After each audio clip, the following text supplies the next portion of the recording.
Top Boy.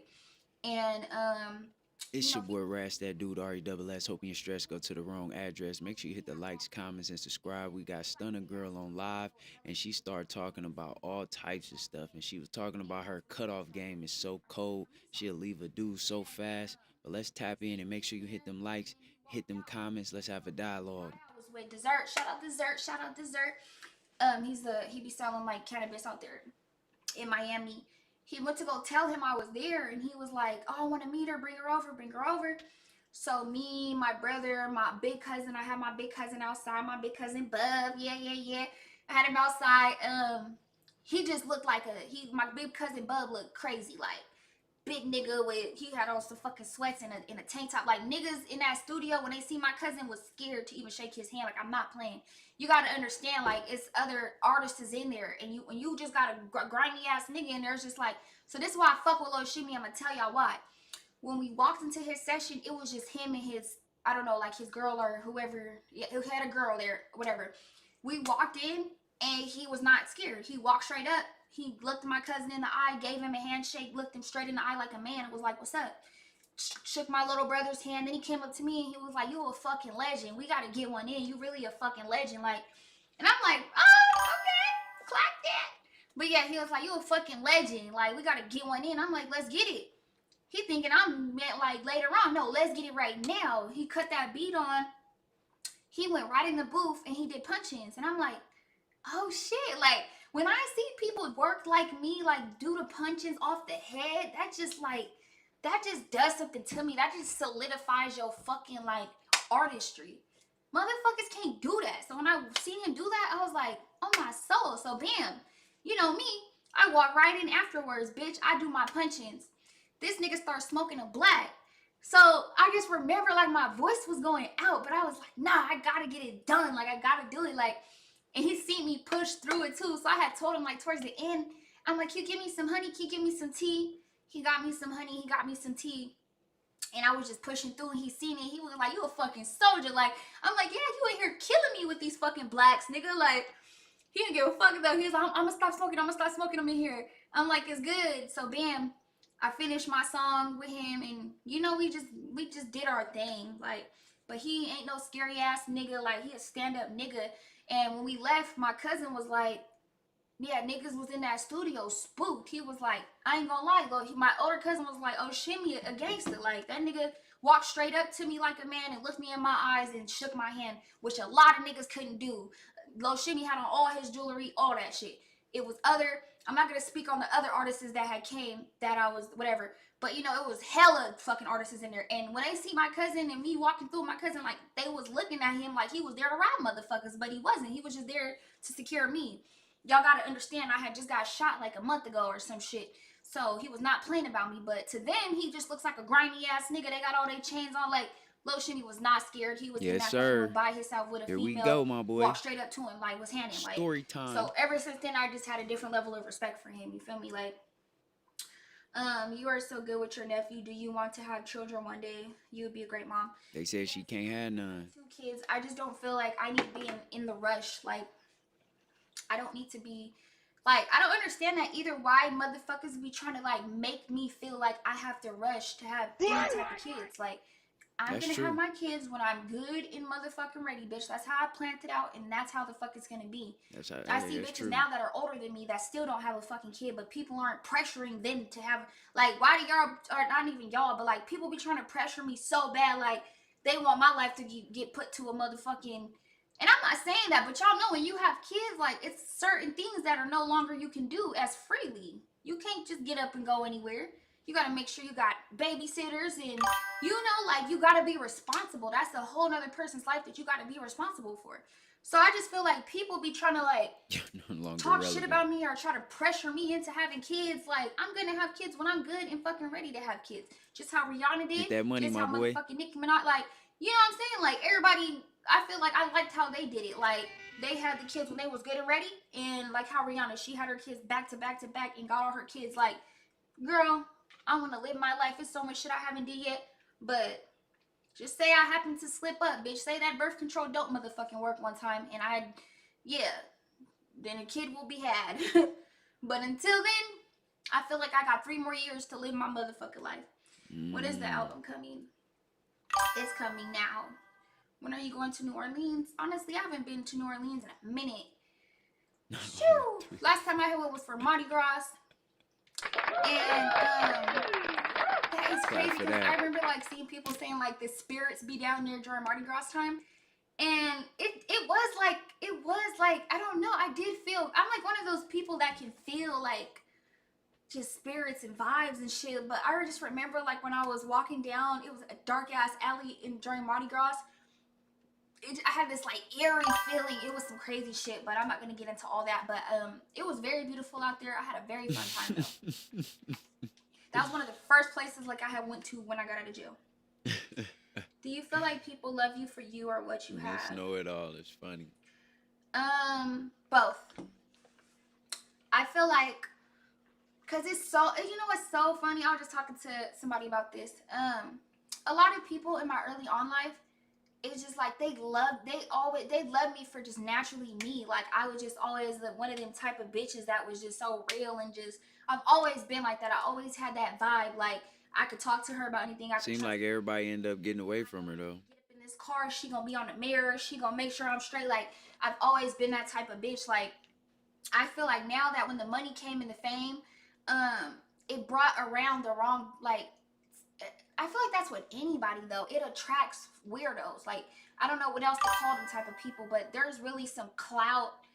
There's like clout hungry ass motherfuckers that'll do anything to be famous. That'll fucking get down on their knees. Like you know what I'm trying to say. Like that's the only thing that I could say. Hold on. Well, I'm getting off sidetrack.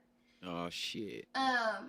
Yeah, that's the only thing I could say. Like, so there is people that love me for me, but there's also people that do love me for what I have. Like, I'm not naive to the fact. You get what I'm saying? I can smell it from a mile away. Like, even when I'm dealing with a man or a female, I can literally.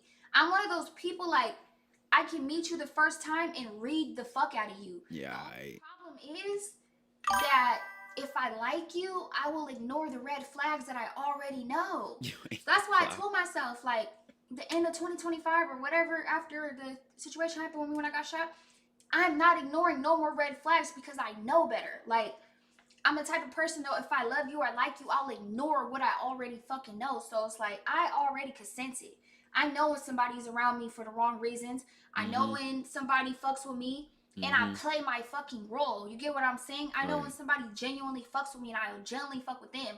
But when I know somebody's around me and have bad motives and bad intentions for me, bitch, oh, I know how to turn that switch on too. I know how to play the motherfucking role and I know how to get you to fuck around for me. Okay. Like straight up, I'm not slow, dumb, green, none of that shit, bitch. What? What do people misunderstand most about having money and fame? What do people misunderstand most? She got a motor mouth though. That motherfucker Wait, what do you be mean? going. What do people? That's why I keep repeating it to myself. I'm like, wait, what? What do people misunderstand most? Are you talking about the people that have the money and fame, or people looking at you that? Wait, what kind of? I don't She know. can't comprehend that one. Elaborate on what you're trying to say. That went over her head. It's all good. Are people watching me? Like, what do they misunderstand about having money and fame? Yeah. Oh, you know what? I feel like what people misunderstand is like money does not grow on trees. That's right. Having fame it comes with pros and cons. Having fame, you attract weird people. Like you attract just weird people. People that'll stalk you. People that'll just like, I don't know, they'll just hate you for what God bless you with. And those people can be dangerous. They can fucking be outside in your fucking bushes. Like, it also attracts the money part. It comes with more problems. Yeah. Like back then, bitch, my rent was $1,500, $1,200, and now it's $10K, $15K, $5K. Like, man, money, your necessities and your upkeep, bitch, it raises. So, you know, like money brings that. Now I'm driving in a $200,000 car, bitch. For me to pay for a fucking oil change, bitch, it ain't gonna be $50, $40. Like, so it ain't the money, it's your habits. It's just like different problems. Like for me, because I do music, I go through different things. Like it just sums it up as bitch money. It comes with more problems. Fame comes attracts weirdos. Like, you know. That could be true Hey. for a female, for sure, for sure. Is there any Men too. streamers you would collab with? Yeah. So Goofy I ass. don't have any like my all-time favorite streamers, but I have streamers that I'm gonna collab with. Yes. You said that I need to go to the bathroom, y'all. Can like y'all like 2 wait for months me, ago. please? Do y'all want to wait for me, or y'all want me just to start this over? Man, just go use the damn bathroom. And by the time I come back, have y'all questions ready. She gotta go take a shit. I'm gonna go to the bathroom. I will be right back. That ass was looking fat though. We can admit that though, can't we? She got out that seat, that motherfucker was bubbled up. Stunna Girl be chopping it up though. I want you to go away. Damn. Miss Spaz, what it do? We got Stunna Girl, man, doing a Q&A right now. She live right now, you know. Like, why would you end to go pee-pee? Oh, shoot. Stunna Girl was going, boy. Y'all don't think Stunna Girl got the clout no more? Think it was just all because of Blueface algorithm? That shit damn near dying out on GTA. Let me see how many views she got right now. Let's see. She got 166 people watching. That's pretty decent. The average for Twitch is 200 to 150. So she doing like above average a little bit. No clout, no brains. Damn, stay gone. Fuck. Miss Know It All ain't fucking with you. It's over, Stunna. So you telling me you're not gonna buy a Stunna Girl album? Stop playing. That shit gonna go #1. I'm confused on when she's supposed to have these collaborations though. You know. She keep telling us she finna collaborate with these big streamers. She gonna make these songs with these big artists. But then every time she go to the studio, she tell us she can't show us because the artists don't want to be shown. I'm like, hold on. What artists don't want to be shown when they in the studio? Like, what's the secret? Unless you're working with like Kanye West. You know, I could see him saying like, no cameras. Possibly Beyonce. And I doubt she's working with neither one of them. Hell no. So I'm trying to figure out who Stunna Girl could possibly working with in the studio that has a problem. Like every time she go to the studio, she says they wanted it to be a private session. That sound like you was in there just getting cracked. You ask me. Cause in 2024, I always say 2024, 2026. I don't know no artist that's like that want to be super private in the studio, like that like pushes your song further. But maybe it's some artists out there, but she happen to always work with the ones that's super private, and then the song don't ever come out. So I don't know. Maybe she got some big bangers that's finna come out. That's because she bullshitting. Yeah, I try to give Stunna Girl the benefit of the doubt, but I don't know. It's starting to seem like some bullshit. Blueface definitely brought her back in the spotlight. My bad, y'all. I had a call too. Ooh, look at me in the sun, though. Look at the skin. Man, you using the damn webcam I need to fix my on the hair, though, but the computer. skin is glowing. Maybe she needs some back to the lighting. Q&A. Bad lighting to make the camera Y'all, look I shitty. put y'all onto the deodorant mist. It smells so good. Like, I could smell my underpits smell like watermelon and like kiwi. Okay. Yeah, tea. She just told us that for no reason. Smells so tea. Is your relationship with your mom better? No. Damn, that's what's wrong with you. I feel like over the years, my mom has despised me for the things that people say about her. Because, like, when we argue, it comes out in the arguments. And I feel like she takes it out on me. I feel like she's mad that I like talk about my childhood. She doesn't like that. You know, like to parents, they don't think they did anything wrong. And I always give her props. Like, you had 7 of us, you know, like you did anything you could. I always tell people, I always make this very clear that when I got into the streets, I made my own decisions. My mom has never like done nothing weird to me, how people try to make it seem. But she did too much in front of us, and you know, like I'll give an example. Like when she'd go bust knocks, that means like selling drugs or whatever.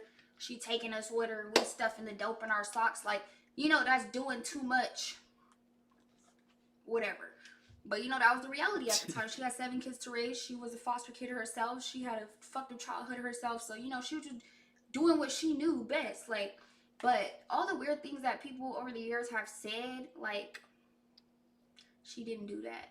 Okay. Now, stuff that I find normal, yeah, like stuff that I don't speak on, like, is not normal. So if I were to speak on shit that I just spoke on that, y'all be like, that's fucked up, that's, you know, but to me it's normal. Like, shit, she trying to make a way for us. Like, but I think through over the years she has like despised the fact that like people be making up all this crazy shit on her. But don't get me wrong, her fucking what is it called, her record don't look too good, but it ain't have shit to do with me. My mom case ain't got nothing to do with me. But like I told y'all, like when the rap beefing started, bitches just made up anything about me. They didn't. There's no fact check. Like a motherfucker could pull her case up on fucking line. She wouldn't have her kids right now if she did some weird ass shit to us. This or her chat. whatever people be trying to say. But I feel like she doesn't like me for the fact that I be like speaking on my childhood. And I definitely feel like the money is a problem. Like, it doesn't matter how much money I give my mom, she's never satisfied. She will always say like, oh, you didn't give me this amount. Or she feels like this, like, I gave her this amount of money, but she's looking at it like, oh, but you still have this amount left. Like, say I gave her 100,000, but I have 600,000 left. She gonna be like, she not gonna give a fuck about her 100,000. She gonna look at it like I still owe her something. Like, you know what I'm saying? Like, so my money is always an issue. Like, that's what really a lot of my family members, they don't never like just sit down. If I were to sit down and write on a fucking notepad how much money I've spent on my family, like, I didn't give them people. I didn't give them money that could last them a lifetime. They'll never be satisfied. Money that I have some siblings that are just so fucked. That have been jealous of me since I was a kid. Before I even had money, just based off like, man, I just don't want to go down the rabbit hole. But like, basically what I realized in my family is it's generational curses. Like my grandma, she doesn't like her kids. She talks shit about my mom all day. She's been talking shit about my mom to me since I was a jit. Like, then it's rubbed off on my mom to where we'll all never be cool. Like, she keeps up tension in our family. So say like me and my sister or brothers are getting into it, she'll already be picking a side or like talking shit about us to each other. It's a generational curse, and it's because her mom did that to her. Now it's rubbed off to the 3rd generation. I have older sibling that she don't like some of us. When she sees like we're arguing amongst each other, this sibling to go fuck with that sibling and this, and I just watch it, and it's like they all got mommy issues. From my grandma to my mom to this generation, everybody got mommy issues. Like, my grandma's still talking about what her mom did to her, how she don't like my mom. My mom's still talking about my grandma, how she don't like her. Then she talking about my siblings. My siblings are talking about what my mom did to them. I have a sibling that's about to be 40 years old that still sits around. Like, if you let her, she'll talk about my mom all fucking day. Like, the conversation will immediately turn to my mom. Like, and I just be watching this shit, and I be like, damn, like, this is really some fucked up shit. Like, this is really generational cycle curses. Like, I forgive. When I turn 18, everybody got a story, bro. That's what I be wanting some of my siblings to realize. Everybody has a story. There's people out there that had it way worse than us.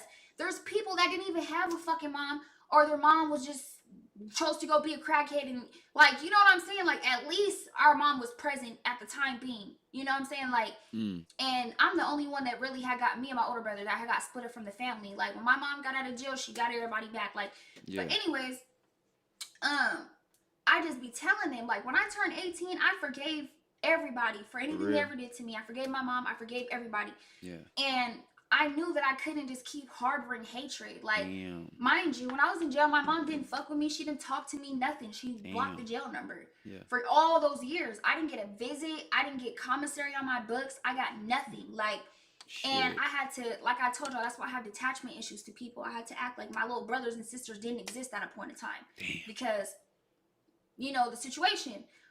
When I Mm-hmm. got out of jail, I hated her for that. What? Mm-hmm. I didn't get to parole to her house. I got out of jail homeless. I got out of jail to nothing. I didn't get out of jail to not even a toothbrush. Damn. So I had every right to hate this lady. And I'm not gonna lie, that's why when I had made the song Cut It Out and I was like, I barely fuck with my mama, that was like the first year I had got out. I harbored so much hatred for her. And I realized, like, and I'm one of those people that do believe in the Bible. When they say respect your parents, no, you don't have to. You can set boundaries, and no, you don't have to let them mistreat you.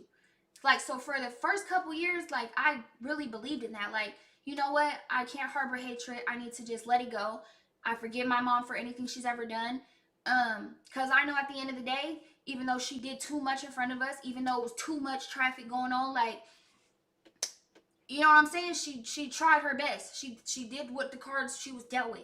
But she's never, yeah, she might have beat her ass and overdid it with, that's damn near child abuse. But Mm-hmm. I forgive her for all that. I didn't, you know, like, I let it go. It's some people that won't let it go. Some of my siblings that won't let it fucking go. Like, they're gonna be 40 years old still talking about what my mom did to them. I let the shit go. Like, um, that's when I said when I first got my deal money, I didn't even have a place to live yet. I flew my mom out and gave her X, Y, and Z amount of money. Like, I let it go, and my life was way more easier. My Yeah. life was way more greater. Instead of harboring hatred for my mom, instead of talking shit about her, I let it go. I forgave her, like, because when we're good, we're good. You get what I'm saying? Mm-hmm. Then it was to the point where I was just being so obedient to the fact that I would let them run all over me. I would let my mom run all over me when I was in my early 20s. I would let them, whatever, like, you know what I'm saying? But as I got older, I realized, like, no, God didn't say be mistreated. It said respect your parents. Don't let them mistreat you, though. That's not the part where it said, you know what I'm saying? So I start having boundaries, and, you know, people don't like my boundaries. And like I told y'all, different issues with my mom and why she be mad at me or Yeah. whatever the case may be. But I really feel like it's always over money. Wow. Like, money is the root of all evil. Wow. Seriously. So hopefully one day, like, you know, the Yeah. relationship could be, we could at least be cool. Get that together, But baby. it's just like, I don't want to be around somebody that's giving me fake love, that's going to turn around and talk about me, those situations in my back. I'm going to my mom's house thinking we cool the whole time she's side busting on me, talking shit about me to my company, Damn. telling them what I didn't give her out my deal. When they see me coming in this motherfucker handing her $20,000 and all 30,000, and you know what I'm saying? Like, I don't want to keep hearing that shit. So I feel like, no, I don't gotta be in your face. I don't gotta be cool with you, because at the end of the day, I feel like you're giving me fake love. Like, what Shout am I? out to my spicy Latina Cuban that said hit the motherfucking likes, man. I appreciate everybody, man. We tapping in with My grandma Stunna. literally hates my mom till this day. Like, she be in my comments on TikTok talking shit about her. Y'all, you just gonna continue the cycle? Um, you know, I would have thought motherfuckers would have learned when my brother died how we was all arguing and shit. Like, you know, I would have thought that would have opened people's eyes. We was supposed to come together. If anything, bitch, it made us all more apart.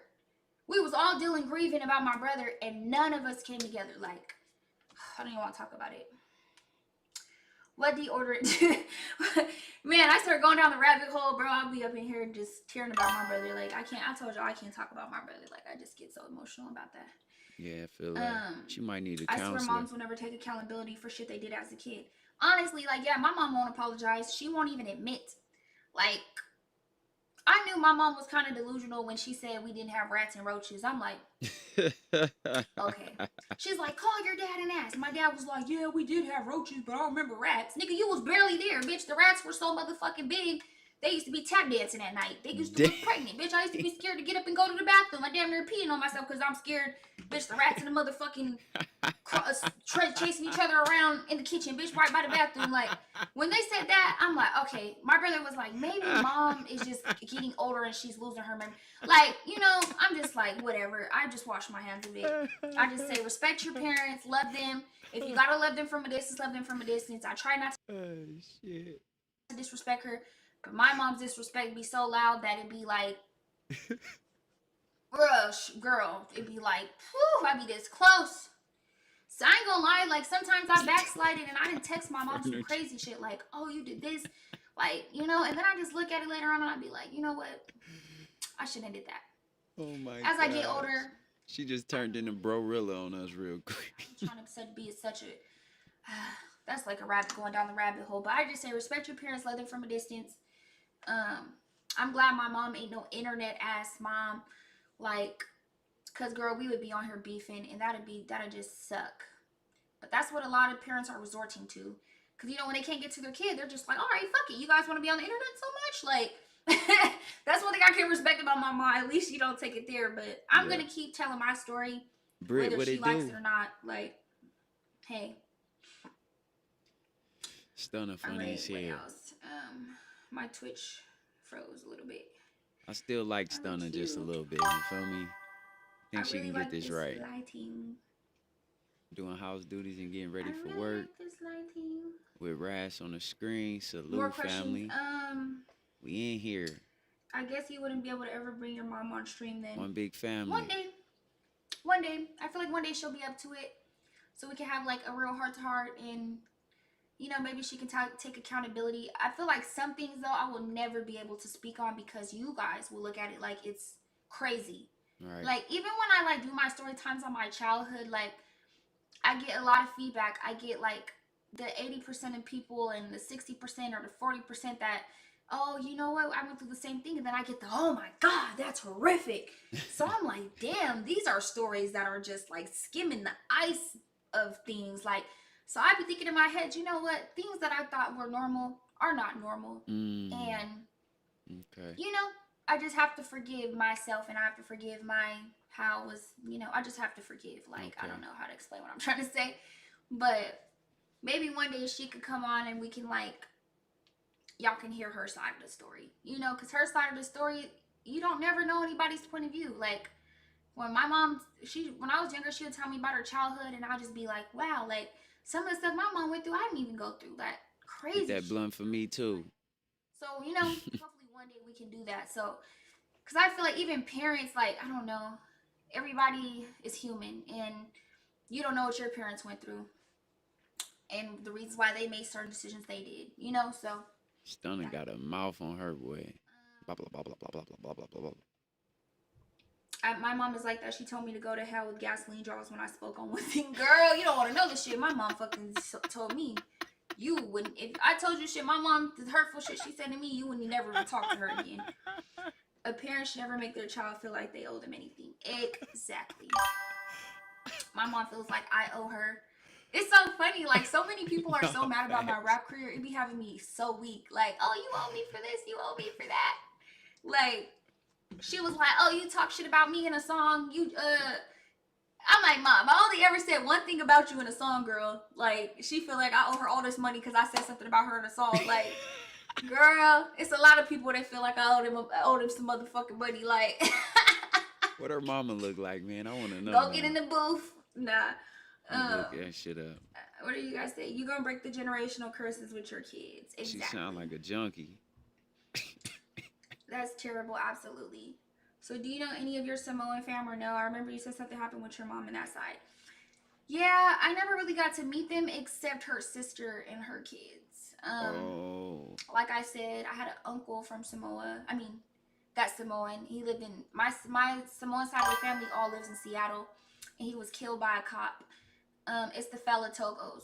So I see her mom now. Y'all ever seen her mom? I see where she got that forehead from. Fella Togos in Seattle. That's who I'm related to. I didn't really get to meet them because when she went down there for my uncle's burial, I guess I told y'all like she was getting into it with the dad and like people. She also told me that if I'm remembering correctly, no, I don't want to say that because I don't know if this is.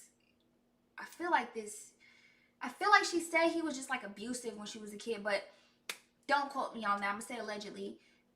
You know, so she had hella unhidden pain and her unspoken truth she wanted to talk to with her dad. And a lot of the girls in the family got in the way of that. And they were getting into it with my mom. So we get into it with these bitches on Facebook. And Right. You know, like my mom is a little Samoan. Like she's a little Samoan. What I mean by like little, not she has a little bit of Samoan in her. No, she's She just 50% small. Samoan, 50% Mexican.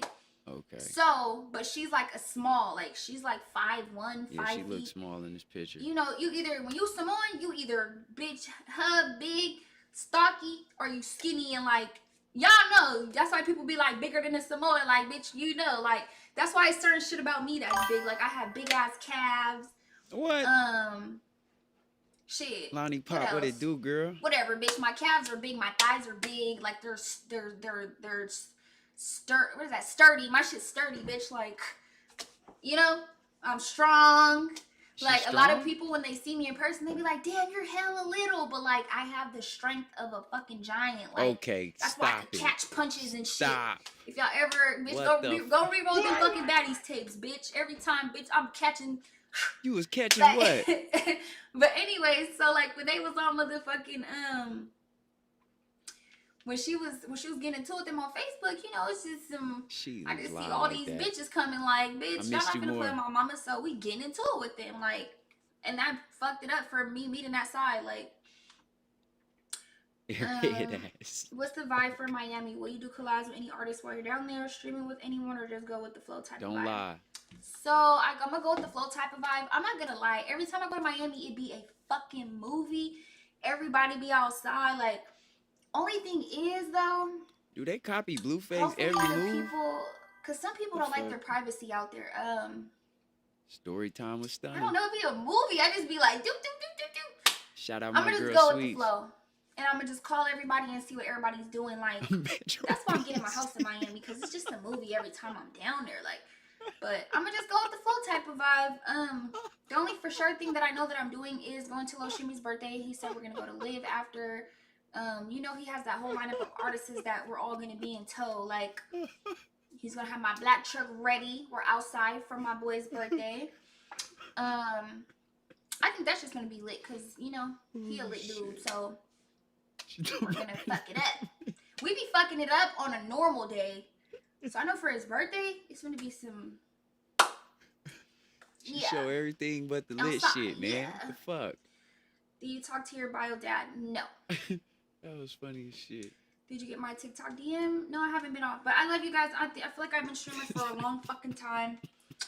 I'll probably get on stream tonight. Love you guys. See you guys later. What the fuck? What the fuck was that? Nah, what the fuck was that, bruh? Oh man, she just got the fuck off that motherfucker immediately. Yo, what the fuck? That Stunna Girl is a funny motherfucker, man. I ain't gonna lie to you. She stayed on for about a good 30 minutes. I missed the beginning. Oh no, she stayed on for an hour.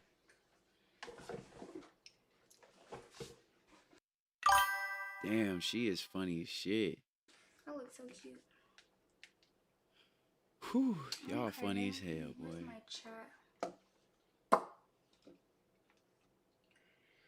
Where is my chat?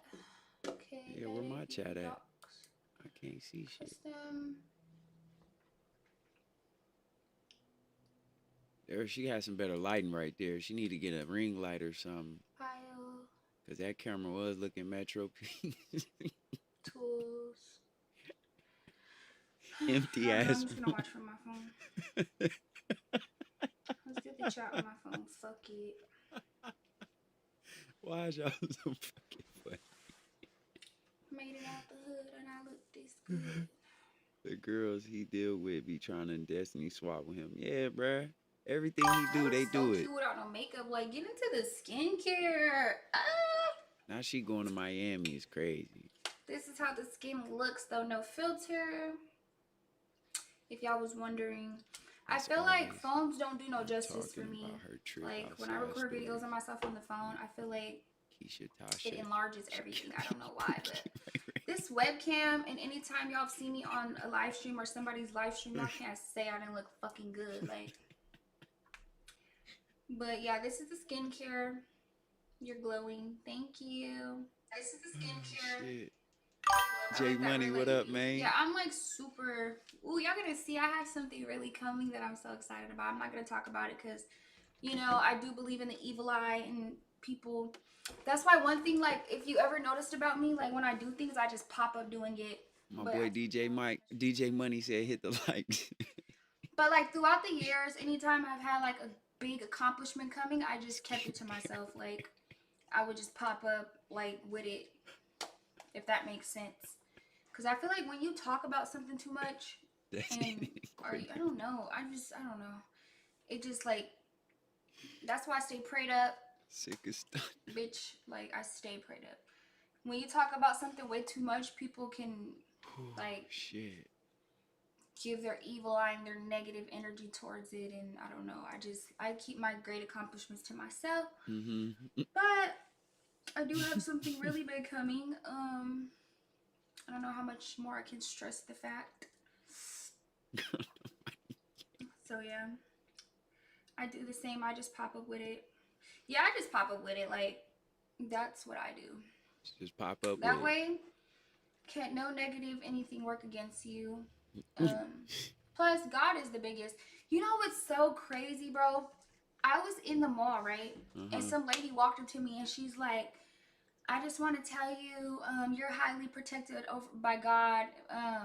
She's like, people are trying to do black magic on you, bro. This is the third time, like, I heard somebody was doing black magic on me. They said that somebody was doing black magic on me relationship-wise and my finances. Like, they wanted me to crash my car and something with a man. Shit. I'm not gonna get too much into like the shit with the man because y'all gonna be like, y'all gonna piece the shit together on who's doing it. But oh shit, here we girl, go. it was some crazy shit. But she was like, "You're protected over God, bro." That's the third time a sidekick has walked up to me and just said some shit. So this is gonna be my story time for today. Like, I'm gonna tell y'all like 2 different story times. Like, man. So. Anyways, though, and she was like, but you're highly protected over God, keep doing what you're doing. You're doing absolutely great. And I'm just like, okay, like, but girl, that is some crazy shit, right? Like, yeah, I rebuke it in the name of Jesus. I don't believe, like, in that, but I know it's real. I know it's a real thing, But I just don't play around with shit like that. Like, that's why if somebody is trying to do that to me, it doesn't work because my belief in God and my belief in myself and just the Holy Spirit and my faith is been big. I'm not like a girl that, just be like super just talking about God all the time, but like I really have that connection with God. God has, revealed himself to me at a very young age when I asked. So since the moment, like, I feel like I tell y'all these stories all the time. You do. But you guys, some of y'all might be new to my channel. But God revealed himself to me when I was in jail. So I know there's a God. When I used to be like thinking there wasn't, like I had my times when I was younger where I thought, just how anybody else would, like maybe there ain't, or maybe, I was just questioning my faith and stuff like that. But when I asked God to reveal himself, he revealed himself. And since then I have been a firm believer. But anyways, what was the story times? Oh, it was about the sidekick. So one time I was in Miami Beach. And, I was just, like, on the, what is it called? On Miami Beach. Shit. Like, there's hella restaurants down there. There's, the beach. So, yeah, it was just, like, a nighttime. Me and this girl, we were out eating. And it's, like, one of those restaurants that has, like, the patio where it's facing the beach. So, basically, we were just, like, on the strip. Yeah, basically the strip. So, girl, we're sitting there eating. And, like, this lady comes up to us. She's, like, an older lady. Caucasian. She looked like she was wearing a damn cloak. Like, it looked like one of those robe things. And she sits at my table and she's like, oh, I need to tell you something. And I'm just like, what? Mind you, this is like when I had first got signed to my record deal, so keep that in mind. She's just like, she just started talking and she just was like, I just want to tell you that I see, like, for work, you're gonna influence a lot of people. You're gonna be doing something to where it's gonna be big crowds of people and you're gonna be like on stage. So, that immediately got my attention because I do music. So I'm like, okay. Mind you, wasn't in no rapper outfit. Like I looked like a normal girl. I had like a little bun, some jeans, and like a little like. I just looked normal. I wasn't like bitch, like decked out head to toe. It was just I was at a little like a little dinner. Me and my partner just on some normal shit. So she couldn't just look at me and know that that was that. She didn't see anybody come up to me like this was some random shit. Like me and the girl in the restaurant was only probably like 3 other people. So it was late at night. Anyways, she was like, "Oh, you're gonna be doing like a job where you're influencing people and you're gonna be like on a big stage like with crowds." So I'm like, "All right." She got my attention. Bam. She goes, Oh, that carpet trash. she goes, but I do want to tell you like you have blockages and you have. She's like, I don't want to say it, but like there's somebody around you that's very jealous of you. And I'm like, okay. I'm like, are they here today? She's like, yeah, they are. And so the girl I'm sat at the table with is crazy because she ended up being like a person that girl, one of the stalkers. She was like, yeah. So she was like, what? Are you trying to say I'm jealous? Just say who it is. Just say who it is. She was like, yeah, your energy towards her is not good. Like you don't have good intentions for her. And I'm just was like, ooh, bitch, I'm clutching my little, eating my little snack. I'm like, okay. Yeah. And then she goes, she's like, I also want to tell you, like, there's a lot of people that are doing magic against you. So, I'm not really a believer of that, but, I just kept listening. And she was telling me that I was going to have a traumatic event happen. Like, and she said she seen me in a hospital. And it's crazy because, like, later on in life, I get shot, right? But I just remember her telling me that, like, it's gonna be a traumatic event. It's gonna open your eyes, like, and what else did she tell us? Oh, she goes, oh no, that was the second experience with a sidekick coming up to me. What else did she say? She was saying, okay, the girl was jealous. I was gonna go through something traumatic. I think after she said I was gonna go through something traumatic, like I got scared. Like I just stopped listening because I could just call my mom. I think after that, yeah, it was the second lady that said more. Yeah, and I just got scared and I just called my mom. Mom was like, "Don't go looking for that shit." Oh, because she offered me her card and she was like, "If you want to talk more about the blockages, you could come to me tomorrow." And I'm just like, hell no. Mom's like, see, if the shit comes to you, it's different. But like, if you go looking for the shit, that now you're playing. So I didn't take her up on her offer to come talk to her tomorrow. I just left that alone. Same situation happens. I'm in LA. And this is like a random ass same shit. I'm in a fucking store this time with this girl. This lady comes up and tells me the same exact shit, that the girl that I'm with is jealous of me. And me and this bitch end up getting into it too. But she also says that my career is gonna flourish and she sees me doing something I'm gonna be performing. That's what her words was. I was gonna be performing. Mind you, it's like the same thing. I had just got signed again, so it wasn't like I was just like this huge mega star. I just had, whatever. But this where it gets scary because she goes, you guys know a lady. You guys know a lady with the letter A, and she has an A at the beginning of her name. Mind you, when me and this girl went to LA, we had left her kids with her brother, right? And he was fucking with the lady upstairs, and she was like an older white lady, and her name started with a fucking A. She was like, you guys, that lady is evil. You guys need to like, but it couldn't dawn on us for the life of us, like, who letter starts with an A? Like, when I was thinking about it, I'm like, I don't know nobody named that start with an A. Like, and she was like, yeah, that lady's evil. Like, she was saying all types of shit about the lady being evil and like all that type of shit. And then she started telling the girl like, that she was jealous of me. And she was like, what the fuck, this is my little sister. Like, I had never been jealous of her. Like, they start damn near getting into it. It's so crazy because both those ladies clocked the tea of those two girls. Like, later on in life, I was not cool with them and they were jealous of me. Like, they were jealous of my career and shit. But anyways, she was telling us about the lady named A. And that's why I started knowing, like, witchcraft is real because, bam. Tell me why, like, later on that night, we get a call, and I don't remember who. Oh, you know what? I think it was from the brother. Bitch, the brother and the lady got into a car wreck because they were drunk driving, and they killed somebody. Bro, I can't pay attention. Y'all funny as shit. And when the lady was saying her name was Alex. So from that point on, that man and that lady been in jail ever since. It just like, isn't that some crazy ass shit? A lady just walks up to you saying all that shit. Do you socialize or go out? Anyways, yeah, that's some crazy, that's some nutty ass shit. So it's like ever since then I've been like, so anyways, when I was in the mall, that's why I don't play with shit like that. Girl, my faith in God is so strong. Like, bitch, I don't care if a bitch is doing fucking magic on me, ho. It's not gonna work. Lonnie, you is not shit. It's not. Return back to sender. But yeah, so when I was in the mall yesterday, a lady had walked up to me and was saying that, like, oh, Fuck. it was a male and a female, and they're practicing like they're whatever she said, black magic on me, and they're trying to like, you know, like the girl or whoever the girl is, she wants me to crash my car, and like she wants has something to do with a man. And then the man, whoever the man is, they don't know each other. These are two separate people in different parts of the world. What? The man, he doesn't want me to ever find love, and he's trying to like fuck up any relationship I'm in. So he's just like conjuring whatever. So yeah, that bitch. I mean that. Oops, excuse me. That lady had walked up and said that to me. Like a girl is practicing witchcraft on me, and it has something to do about a man and whatever. And then a man is.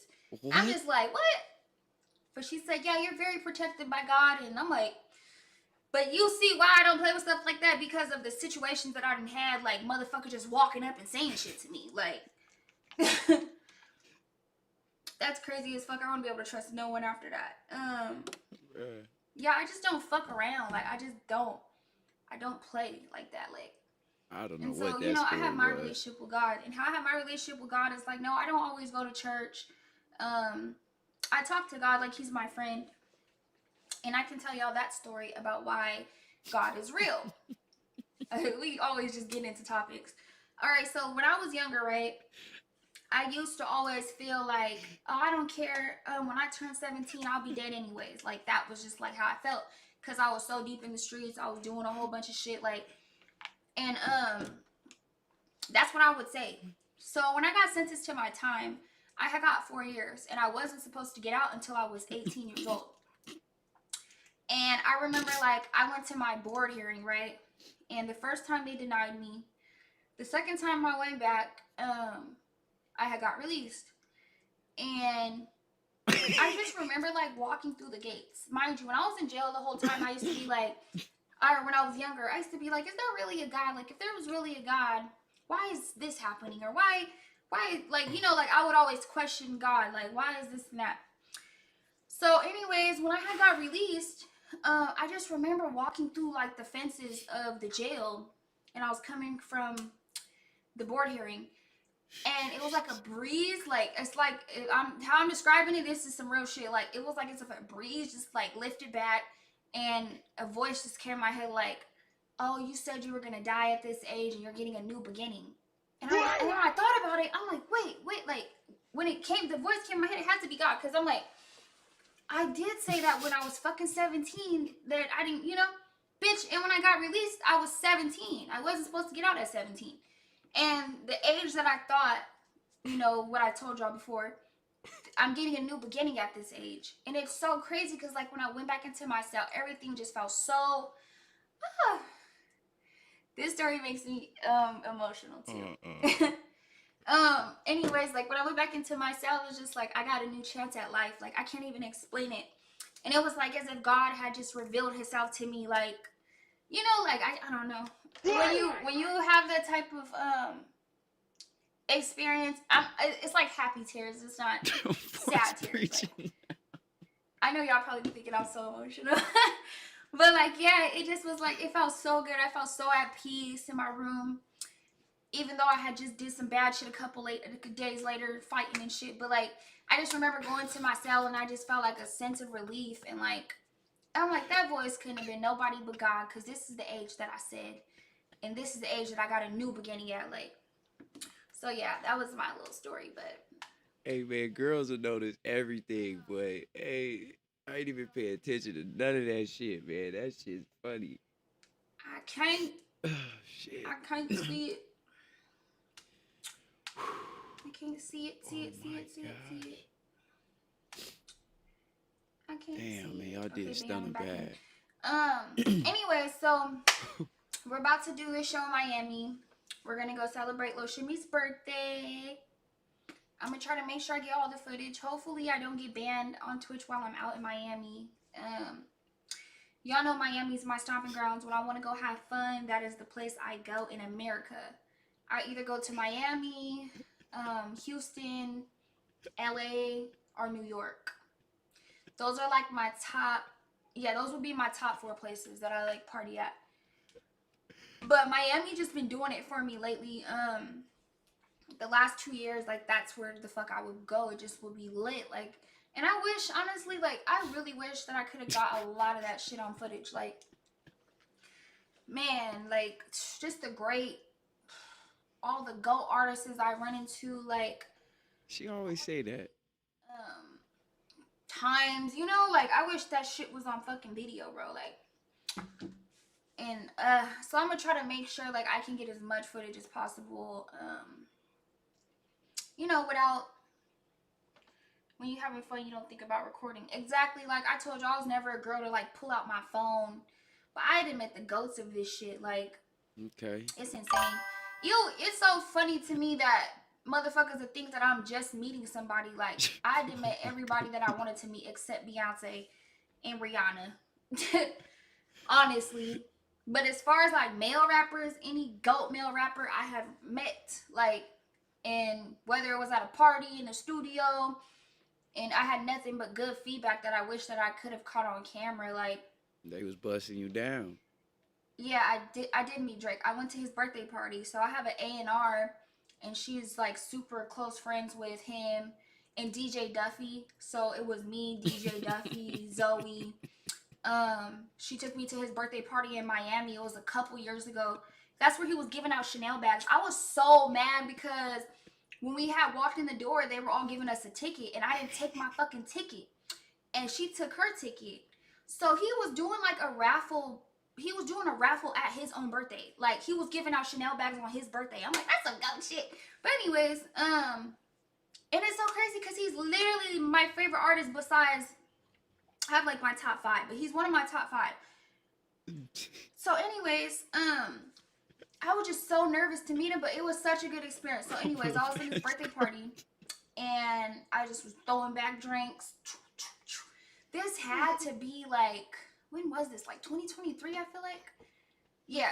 Anyways, I was just in there throwing back drinks in the club, whatever. And what happens? Oh, we were at the DJ booth, and his section was, like, right in front of the DJ booth. So I was just waiting to meet him, like, you know. She also has, like, I don't want to say other people's names that I was there with. I just feel weird, like. But she has a close relationship with another artist that came, and he's a GOAT too, bitch. He's the motherfucking toxic king. Like, he's the GOAT too. So anyways, he pulls up. That's really my brother too. So, bam. I was in the section with them, and then Drake had his own section. And, you know, we was partying all night. He starts playing old school R&B. This is where I really found a connection, because I'm like, is it like the GOATs? Do we all have that? Like, we just love old school R&B? Is that a thing? Because I'm telling you, the bitches in the party were so mad. Like, it's his fucking birthday. It's his night. He should be able to do whatever the fuck he want to do. But anyways, you know, it went from some ratchet ass music, and then he started playing old school R&B. So I was so fucking happy. Like, y'all know how much I love some fucking old school R&B. Like, Drake so had he his started way. playing it, and then, like, the people that I was with, we was all singing it. Not all of us, but the artist, the other artist that I was with was singing it. I was singing it. He was in his section singing it. He was playing some old school shit. Like, bitch, when I looked around at the club, all the girls were like this. Even the ones I had came with, they was looking like, they was like, man, if you don't turn this old shit off, like, they want to, you know, shake some ass. But, like, bitch, no, that old school R&B came on. I just felt it in my fucking soul. Like, so I was singing it. He was singing it. The other dude was singing it. And then right after that little thing, she walked me up to meet him. Girl, I was so, like, what's the word? Like, what's the fucking word? I don't think I was ready, because she was like, oh, this is Stunna Girl. And I'm like, hi, nice to meet you. And then she's looking at me like, you're not going to say nothing else? You're not going to tell him, like, he's one of your top 5? Like, I just couldn't get it out. I'm just like, He knows you. Oh gosh, my son is going. No, that's not the truth. This is why I only have sub only chat. Yeah, and I was like, hi, nice to meet you, and then that was it. Like, If y'all enjoying the comedy, man, hit the thumbs up in the chat. I appreciate it, everybody. yeah, I was just like, hi, nice to meet you, and then that was it. Like, it was like a brief, and she told him who I was, and then shit, we just all walked our separate ways. And then later on that night, when they called out the Chanel bags, my A&R got a Chanel bag, and I was like, if I would have got my ticket, I didn't know about the ticket until it was too late. Like, so yeah, she got her Chanel bag, and then we went on our merry-go-way. Why does my eyelash look like that? Yeah, y'all funny as fuck, boy. Would you ever give away Chanel bags like that? Damn. Definitely. If I had his type of money, oh yeah. She said she Bitch, I need would the be giving out Stanley Birkin steamer. bags. What you talking about? Oh my I'll god. buy my supporters Birkin bags. Let me get let me get 60 million or be worth 100 million or how much? 200. But I ain't gonna lie though. When you start having that type of money though, your bills are fucking crazy. Your bills be 100,000 a month. It's just like as if everything goes up. Man. That's why I don't live above my means. Above my means. Like I really plot and plan things out. Because when you come from poverty and when you've been broke, $100K a month. It's like, you know how much money that is a year? Because it's like you don't want to do the wrong thing. You don't want to. You're scared to invest. Like I remember when I first got my first $1 million. Like I was scared to invest it. I was scared to trust people. I was scared to get an accountant. I'm still wary like that. But like I was scared to do everything. Like I was making the wrong decisions. Said Drake cracked that. I said Arthur was there and he paid all 4 bars so the concert was open bar for all of us. See? That's just some nice shit. Like, that's why he's always gonna be wealthy, because he's not a stingy ass nigga. Like, some motherfuckers get money and they're hella stingy, and they wonder why they can't keep money, or why when they have bad times they can't generate more money, because when you had the money you were a stingy ass motherfucker. Like, I've never been stingy. I've always been a giving ass person, to the point where I get talked about for how giving I am. Like, get the fuck. Anyways, yeah, so like when I got the money, I was like super scared to do this, super scared to do that, and it's because like you don't want somebody trying to play you out of money. You can't trust lawyers and people. Like, it's like a whole thing I could get into, but you just want to make the right decisions. You want to be around the right people. You know what I'm saying? So I learned from that situation. I made my mistakes when I was living in New York. Yep. I made my mistakes. I went to a show. Yeah, she going all over the place. You know, like I bumped my head down the road, and I learned through my trials and tribulations on what to do and what not to do. She needs somebody to talk So to. now the woman that I am today, I know what to properly fucking do and how to be with my money. Like, I don't like how my eyelash looking. Looks like one eyelash higher than the other.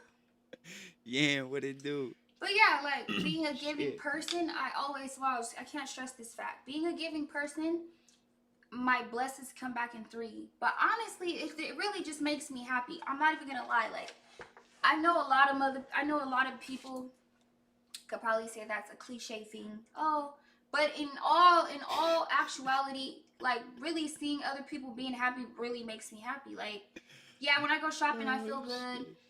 But like giving somebody something that, you know, doesn't have something, I don't know, it just brings a different type of joy. Like, bro, I gotta piss. So I've always been that way.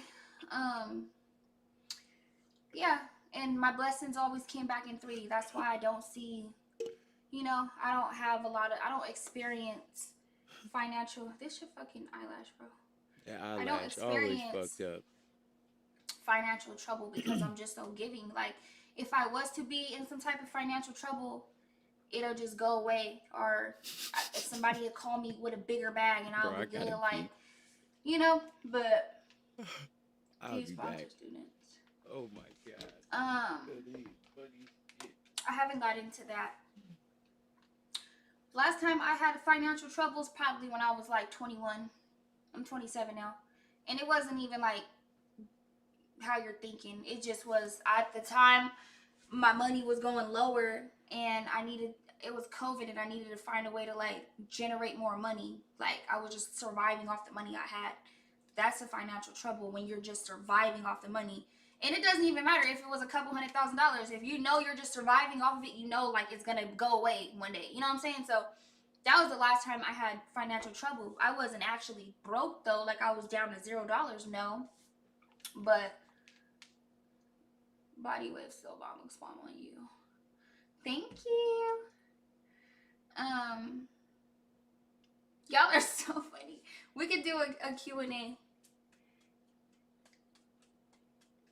Y'all want to do a Q&A? All right, let's do a Q&A. I forgot I could smoke on here. Let's do a Q&A. Oh, shit. Serious question, I'm not trolling, but do you ever miss... Y'all are hilarious. Y'all are trying to clip for me. Damn, that was funny. Y'all made me almost piss on myself. Y'all are so funny.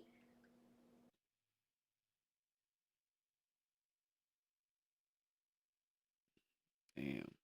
Well, I don't know how to do on Twitch, but DM me your address. DM me your address either through Instagram, TikTok. You gotta get my damn attention somehow, because I don't know how else to find you.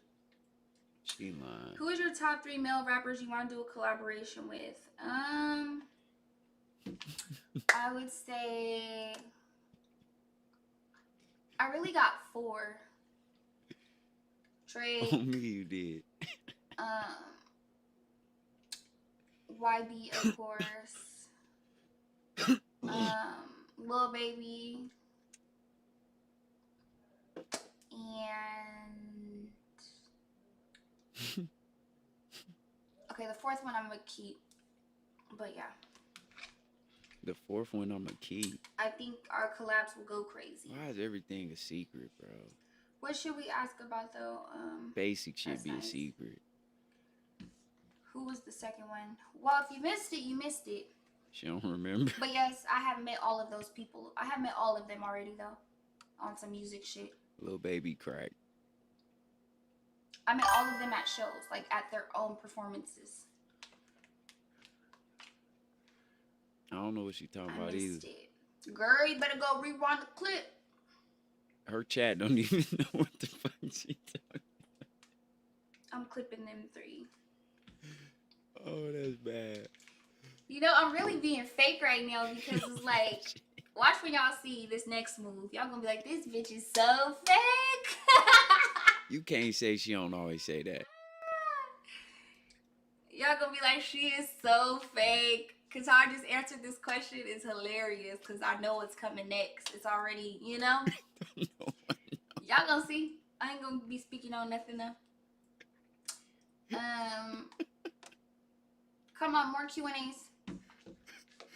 Ask away. I swear she tell us this every time. Wait till y'all see what I do next. Music, and they've been able to stay with the curve. Meaning, through generations, they've been able to, you know? Will you do more meet and greets this year? Yes.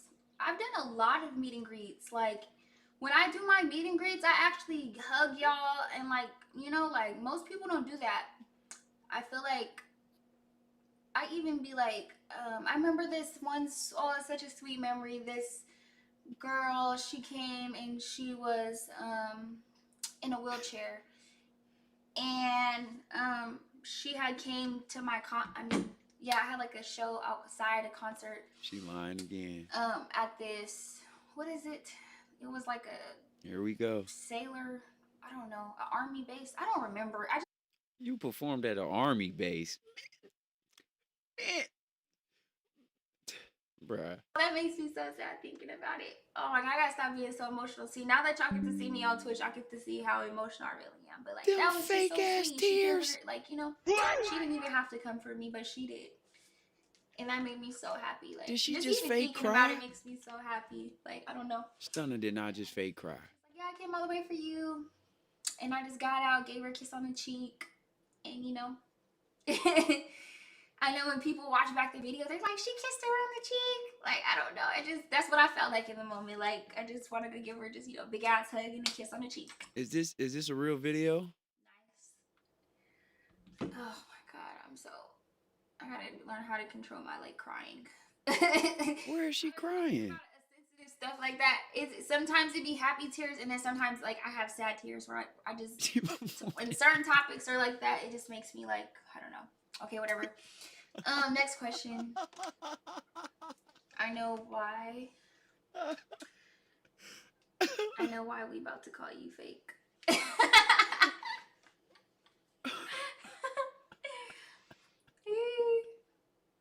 It's talking about I know why we about to call you fake. It's hella funny. Give us the hint. I'm kidding. Oh, shit. Y'all can ask more questions. Stop being scared. What y'all scared of? Y'all scared to ask the questions? Bruh. They don't know what you're Give us talking a about.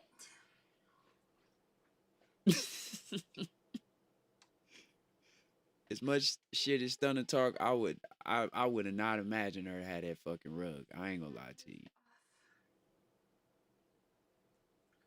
I imagine her having a fucking Louis Vuitton Chanel rug or some shit. Good ass enchiladas. I can make anything good. Honestly, I'm about to cook tonight. I'm about to cook some steak. Y'all know it's like my favorite thing to make.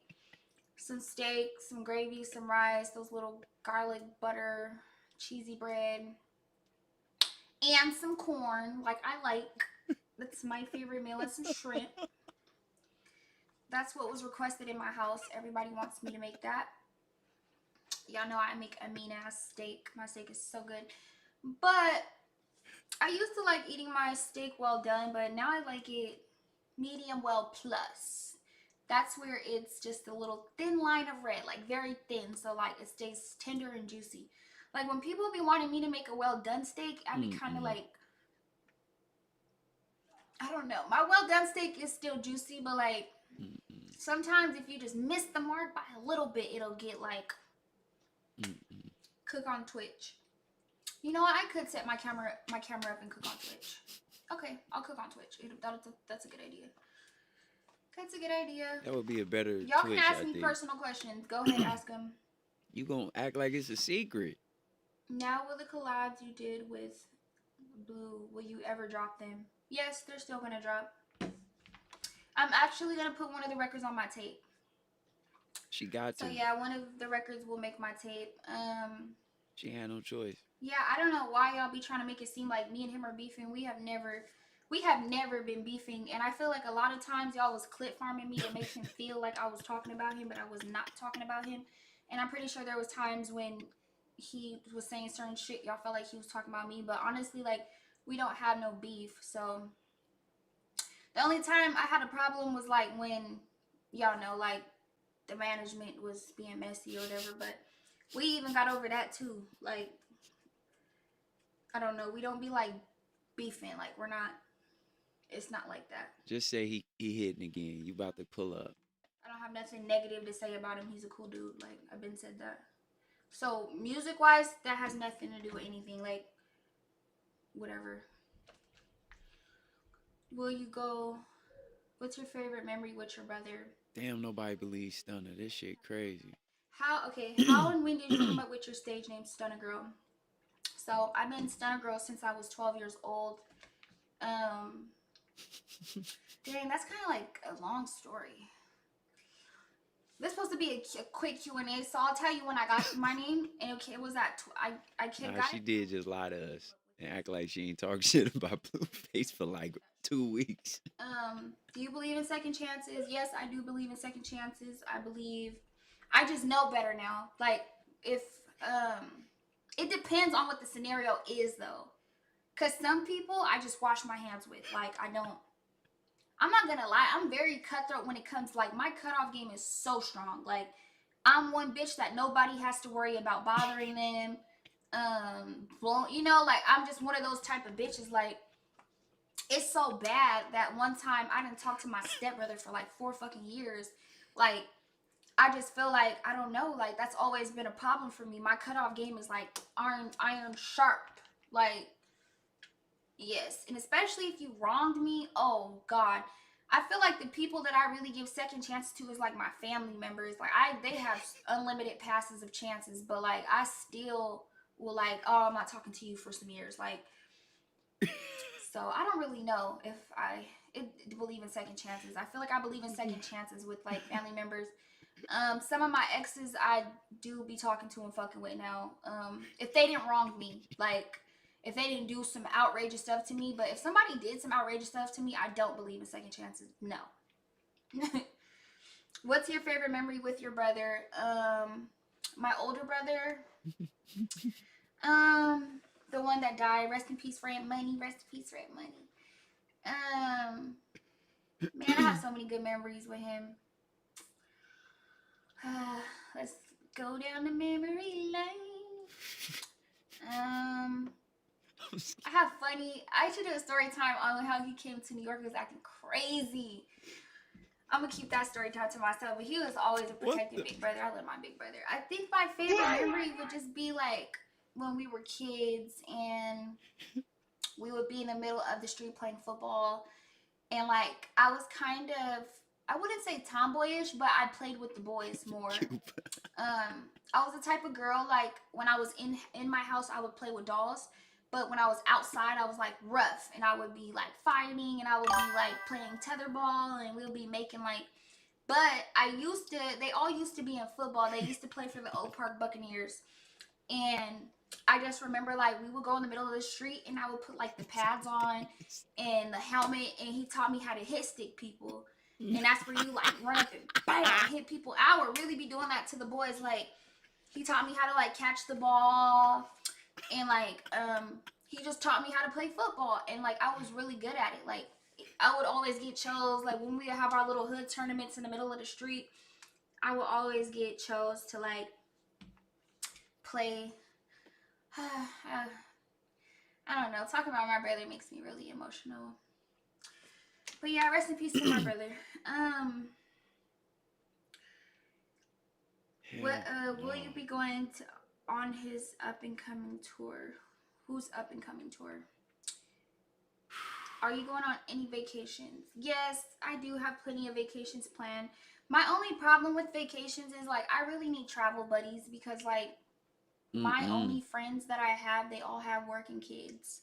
So it's like they don't have like a free schedule like I have. So I wish like I had like people that I could like travel with that I could really trust. Like that's not gonna, oh, if I get drunk and some weird shit's gonna happen, or like, you know, like don't get me wrong, like traveling with security and like that's cool and all, but like I like to travel with like friends and turn up, but like everybody kind of has like a schedule, and it's like they don't have the ability to really travel as much as I do. So it's like I wish I could find like my little niche of travel buddies, and like I don't know, because if it was up to me, I would be on a trip every other weekend, like, and I could do that, but I don't want to do that by myself, like, you know.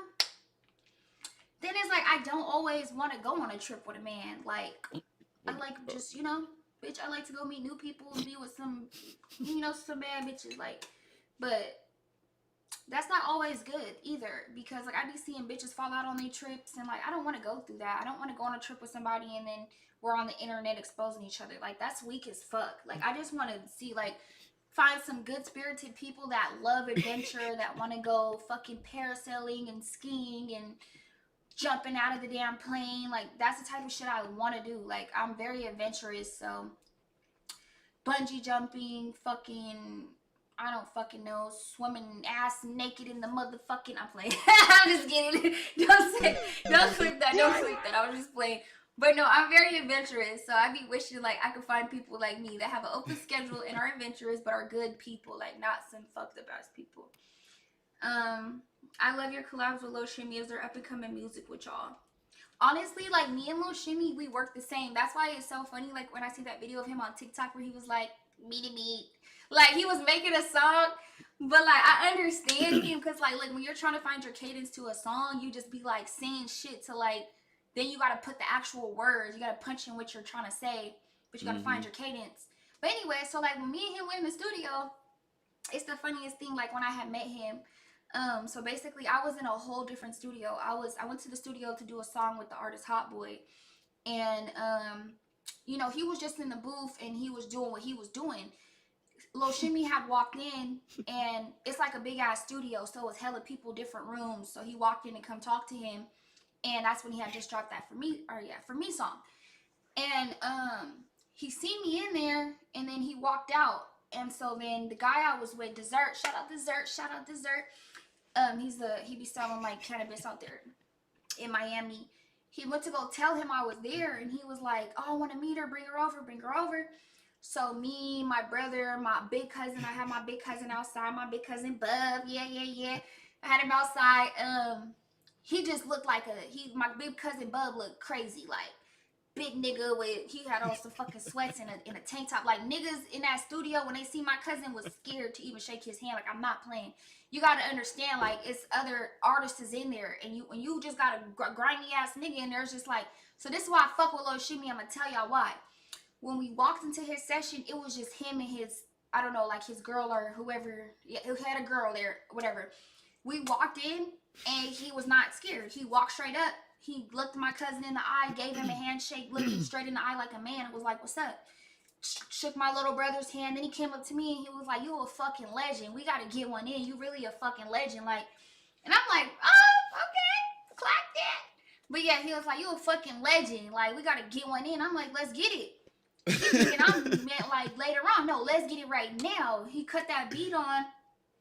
He went right in the booth and he did punch-ins, and I'm like, oh shit. Like, when I see people work like me, like do the punch-ins off the head, that just does something to me. That just solidifies your fucking like artistry. Motherfuckers can't do that. So when I seen him do that, I was like, oh my soul. So bam, you know me, I walk right in afterwards, bitch. I do my punch-ins. This nigga started smoking a black. So I just remember like my voice was going out, but I was like, nah, I gotta get it done. Like, I gotta do it. Like, and he seen me push through it too. So I had told him like towards the end, I'm like, "Can you give me some honey? Can you give me some tea?" He got me some honey. He got me some tea. And I was just pushing through, and he seen it. He was like, "You a fucking soldier." Like, I'm like, "Yeah, you in here killing me with these fucking blacks, nigga." Like, he didn't give a fuck though. He was like, I'm gonna stop smoking. I'm gonna stop smoking them in here. I'm like, it's good. So bam, I finished my song with him, and you know, we just did our thing. Like, but he ain't no scary ass nigga. Like, he a stand up nigga. And when we left, my cousin was like, yeah, niggas was in that studio spooked. He was like, I ain't gonna lie, though. My older cousin was like, oh, Shimmy a gangster. Like, that nigga walked straight up to me like a man and looked me in my eyes and shook my hand, which a lot of niggas couldn't do. Lil Shimmy had on all his jewelry, all that shit. It was I'm not gonna speak on the other artists that had came, that I was, whatever. But, you know, it was hella fucking artists in there. And when they see my cousin and me walking through, my cousin, like, they was looking at him like he was there to rob motherfuckers. But he wasn't. He was just there to secure me. Y'all gotta understand, I had just got shot like a month ago or some shit. So he was not playing about me. But to them, he just looks like a grimy ass nigga. They got all their chains on. Like, Lil Shimmy was not scared. He was in that fucking room by himself with a female. Walked straight up to him, like, was handing. Like, so ever since then, I just had a different level of respect for him. You feel me? Like, you are so good with your nephew. Do you want to have children one day? You would be a great mom. Yeah. All right, man. That's the end of that, man. We already heard this part, man. Oh my gosh. How y'all feeling about Stunna Girl, man? You think she good for streaming, or she should cut this shit out?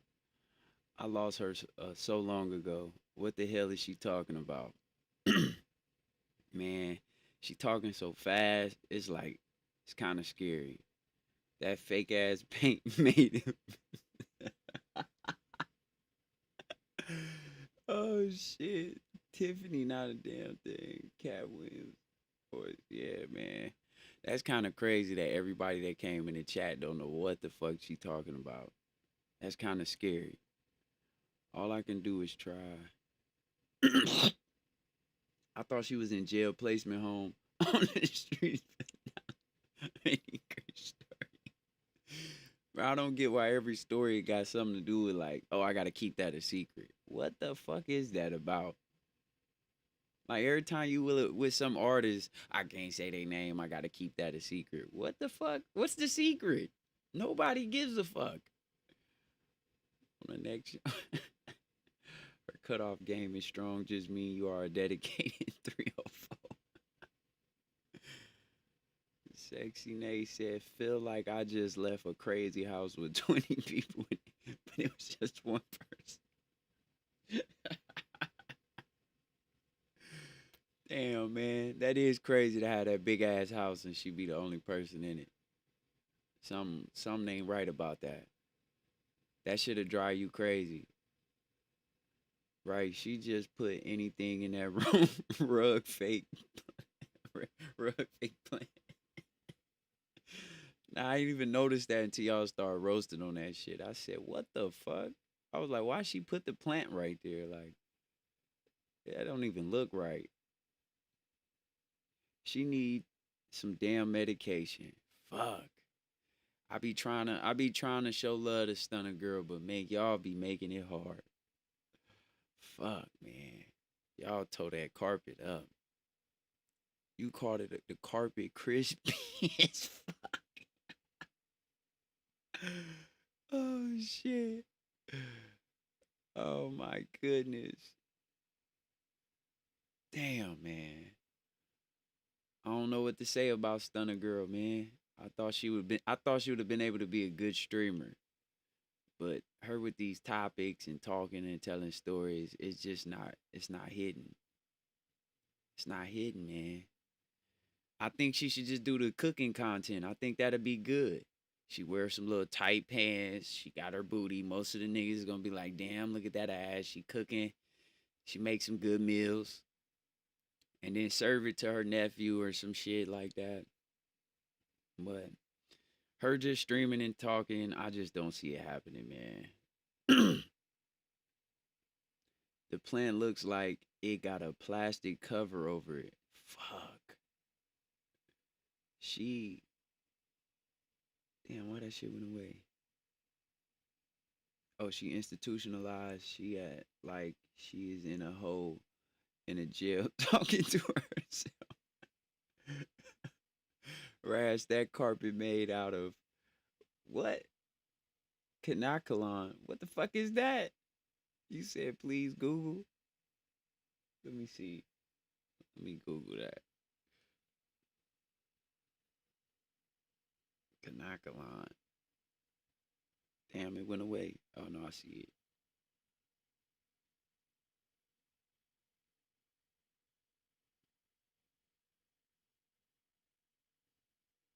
That's some hair? Damn, that shit do look like that. Fuck. That look just like that shit. Damn, Stunning Girl. She never been the Rass after Blue situation. Damn, she ain't never recover, huh? Not with these story times. Made me feel like I was just in a mental patient, no meds. Damn. Stunner need to shut up. Fuck. Damn, nobody had no love for Stunner. It gotta be one person that got something good to say. It gotta be it gotta be one person in the chat that's like, I liked it. I think she's amazing for streaming. Nappy ass hair. Fuck. I mean, she cute though. She look cute, right? She sound better on mute. Like if she streamed without the muted, people would probably be like, I wonder what Stunner Girl talking about. And a bunch of people would just be like, nothing. She ain't talking about shit. Matted ass carpet. Fuck. Yeah, she wrong, man. She might as well just take that shit out the room. I don't get why she even put that there. We know for sure she got that on Timu. You know, Timu will send you a carpet all wrinkled up and shit. She was supposed to hit it with the iron at least. I don't think Stunner Girl could see though. She always got an eyelashes problem. She can't see through them big ass eyelashes. I hope no conversation like that ever finds me. That carpet made out of Velcro. I'm convinced. Oh, Velcro. I said Velcro. Oh shit. She had my brain in overdrive. My brain was like, whoa, hold on. There's nothing else to watch. Oh shit.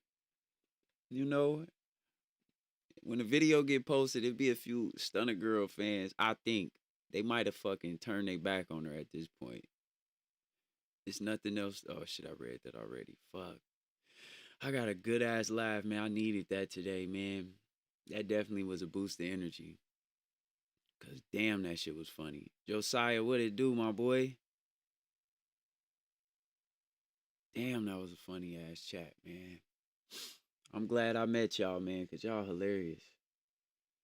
That one I be wondering, it's not the last. You think it's just, yeah, that shit do look a little lazy sometimes. I don't be knowing if it's the last, you know. I don't know. That's when she had to go take a piss. Ass was fat though. BBL was special. It's the coke rant, guys. I know she be saying she ain't on drugs, but she make it hard to believe. Like that shit is so fucking hard to believe.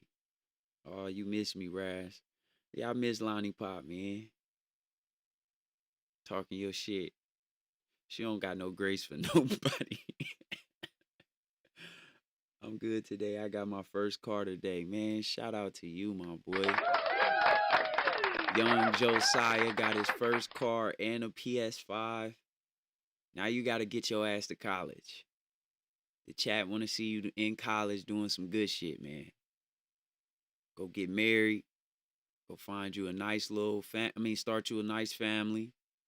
You know, make you some good money and save that shit and invest it. But back on Stunna Girl, man. I try to do a quick report on Stunna. You going to Purdue?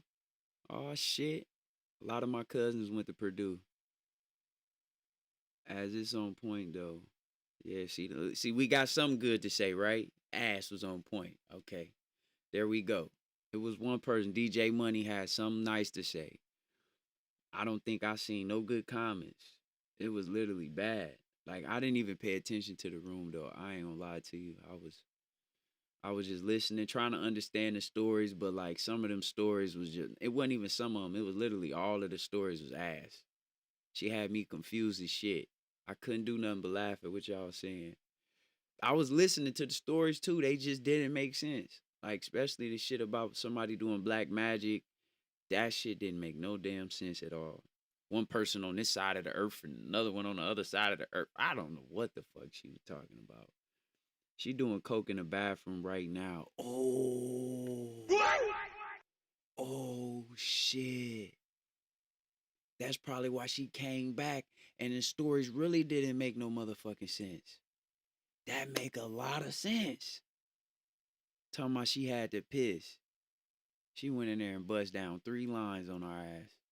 She ain't slick. Stunna ain't fooling nobody. God damn. I don't even know what to say. Like, I can't even give a dialogue on what nothing she was talking about. I don't remember nothing. And then the shit that I do remember, it just didn't have no substance. It didn't make sense. Y'all see she got on house shoes? I told y'all the carpet crunchy as fuck. Nah, she walked on that carpet like it was quicksand when she left out the room. I'm like, God damn, that bitch thick. She had 5 stories in one. Yeah, she was just like, and then she was talking fast, like, then she started talking about her mama. That was probably the only story that I really remember is her saying that she grew up with rats and roaches. She couldn't even go to the kitchen because the roaches was fighting the rats or some shit, man. She hit us with a Brorilla. Clock it, Raz. Shout out to my girl Cuba. Man, with that super chat. You ain't have to do it, girl, but you did it. I really appreciate that, man. I really do. Baby girl. You know what I'm saying? She definitely just entered the raffle. She in the raffle. You know what I mean? She permanently in the raffle. She gonna get put through the mattress. Go GG. Burgundy carpet. The story sent you in a tornado. Fuck. Damn it, man. Yeah. That's the only story I remember. She said her mom wasn't shit. Her mom always asking for money. And then one part that I knew was cap is when she said she gave her family so much money, it was enough money for them to live off of for a lifetime. Now that was bullshit. That was bullshit. We know damn well Stunna Girl. You know how much money that is? She ain't even got enough money to live for a lifetime. Get the fuck out of here. You ain't Justin Bieber. Somebody like that, I would have believed said some shit like that, but not no Stunner Girl. How much money you possibly gave somebody they could live for a lifetime with? Get the fuck out of here.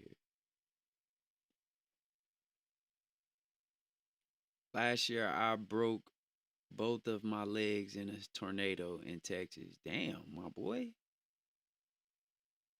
I'm guessing you ain't playing no motherfucking sports. Nurse, she out again.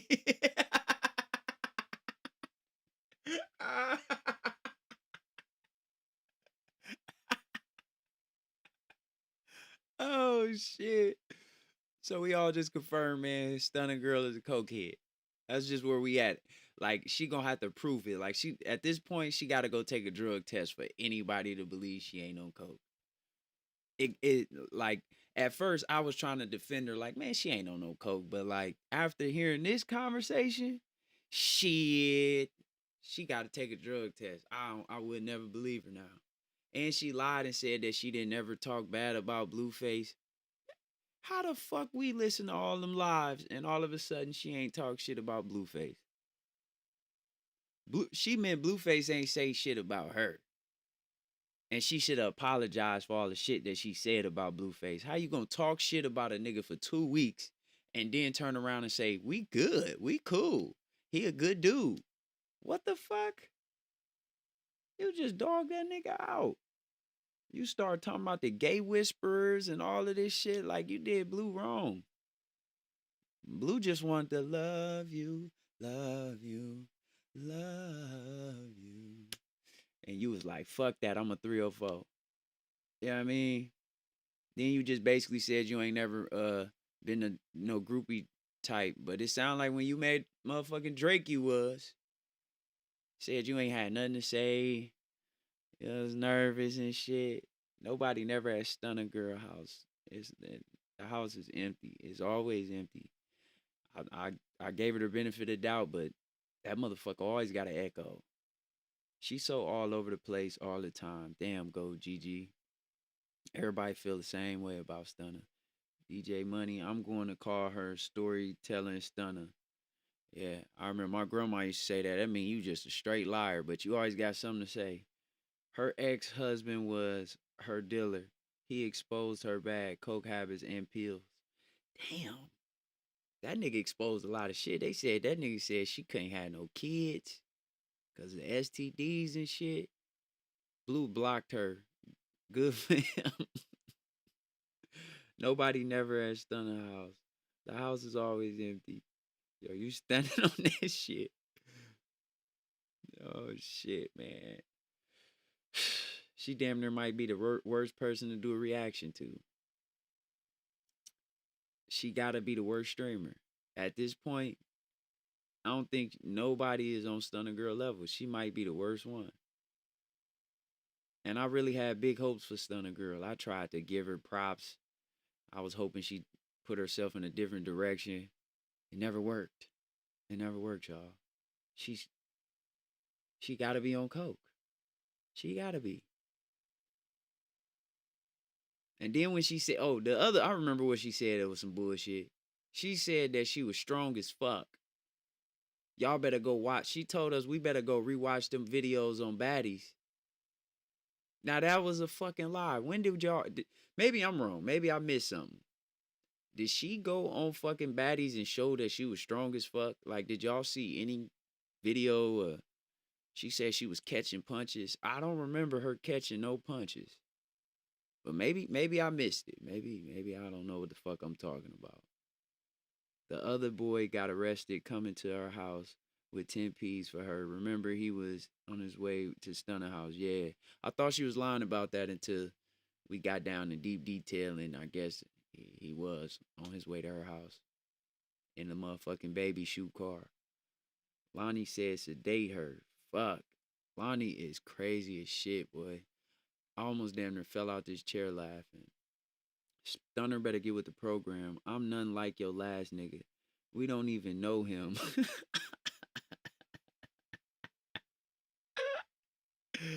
Remember the other boy got arrested for coming to bring her 10 P's to her house? Yep.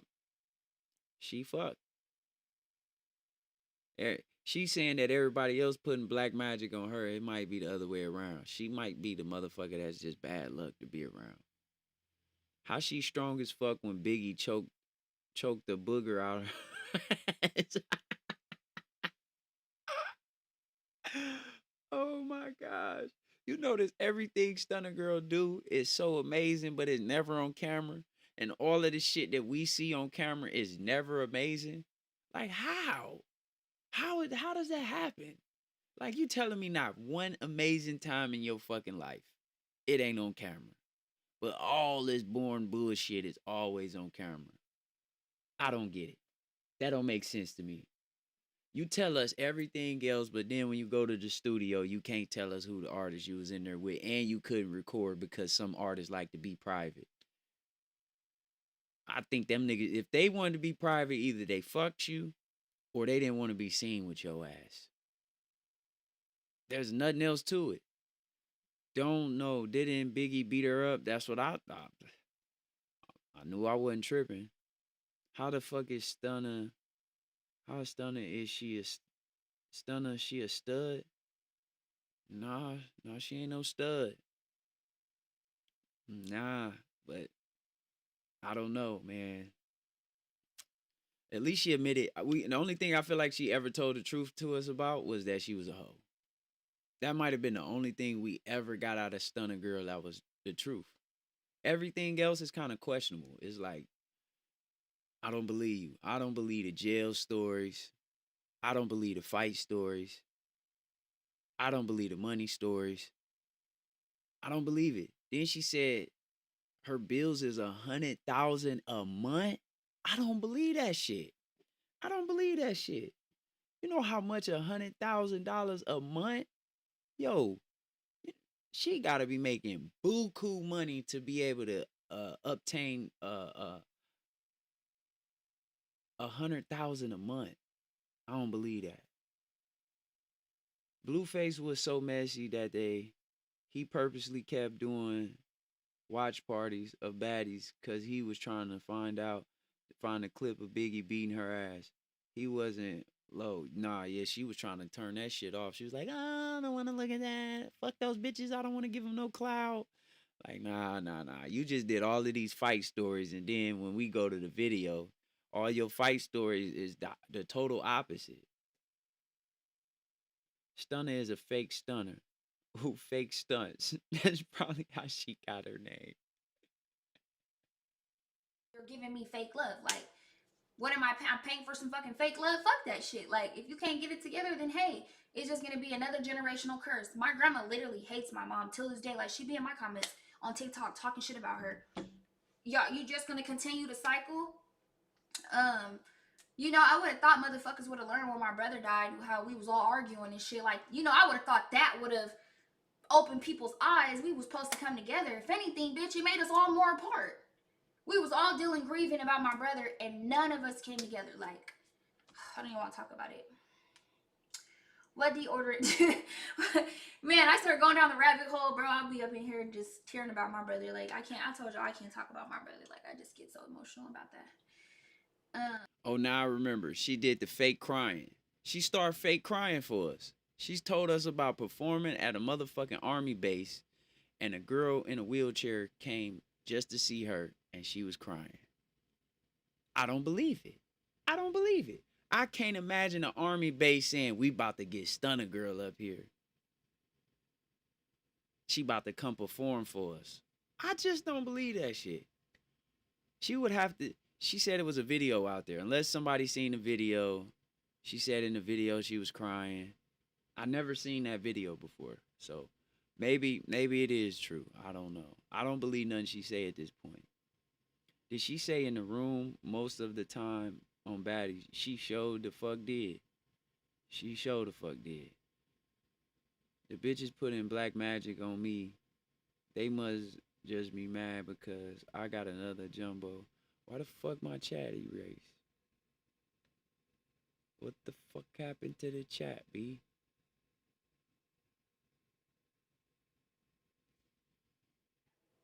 As I get older, I don't know. They be pushing me to my breaking limit. I be trying to be such a that's like a rabbit going down the rabbit hole. But I just say respect your parents, love them from a distance. Um, I'm glad my mom ain't no internet ass mom. Like, cause girl, we would be on here beefing, and that'd just suck. But She was that's about what to a say lot of parents are Carlissa. resorting to. Cause you know when they can't get to their kid, they're just like, all right, fuck it. You guys want to be on the internet so much, like. That's one thing I can respect about my mom. At least she don't take it there. But I'm gonna keep telling my story, whether she likes it or not. Like, hey, all right, what else? Yeah, I think Twitch I think she just a little bit. fucking for a bag. I Cause like we never you. hear this music with these big artists. I really like this lighting. I really like this lighting. More questions. I guess you wouldn't be able to ever bring your mom on stream then. I One can day. see it now. One day. I feel like one day she'll be up to it. So we can have like a real heart to heart, and you know, maybe she can take accountability. I feel like some things though I will never be able to speak on because you guys will look at it like it's crazy.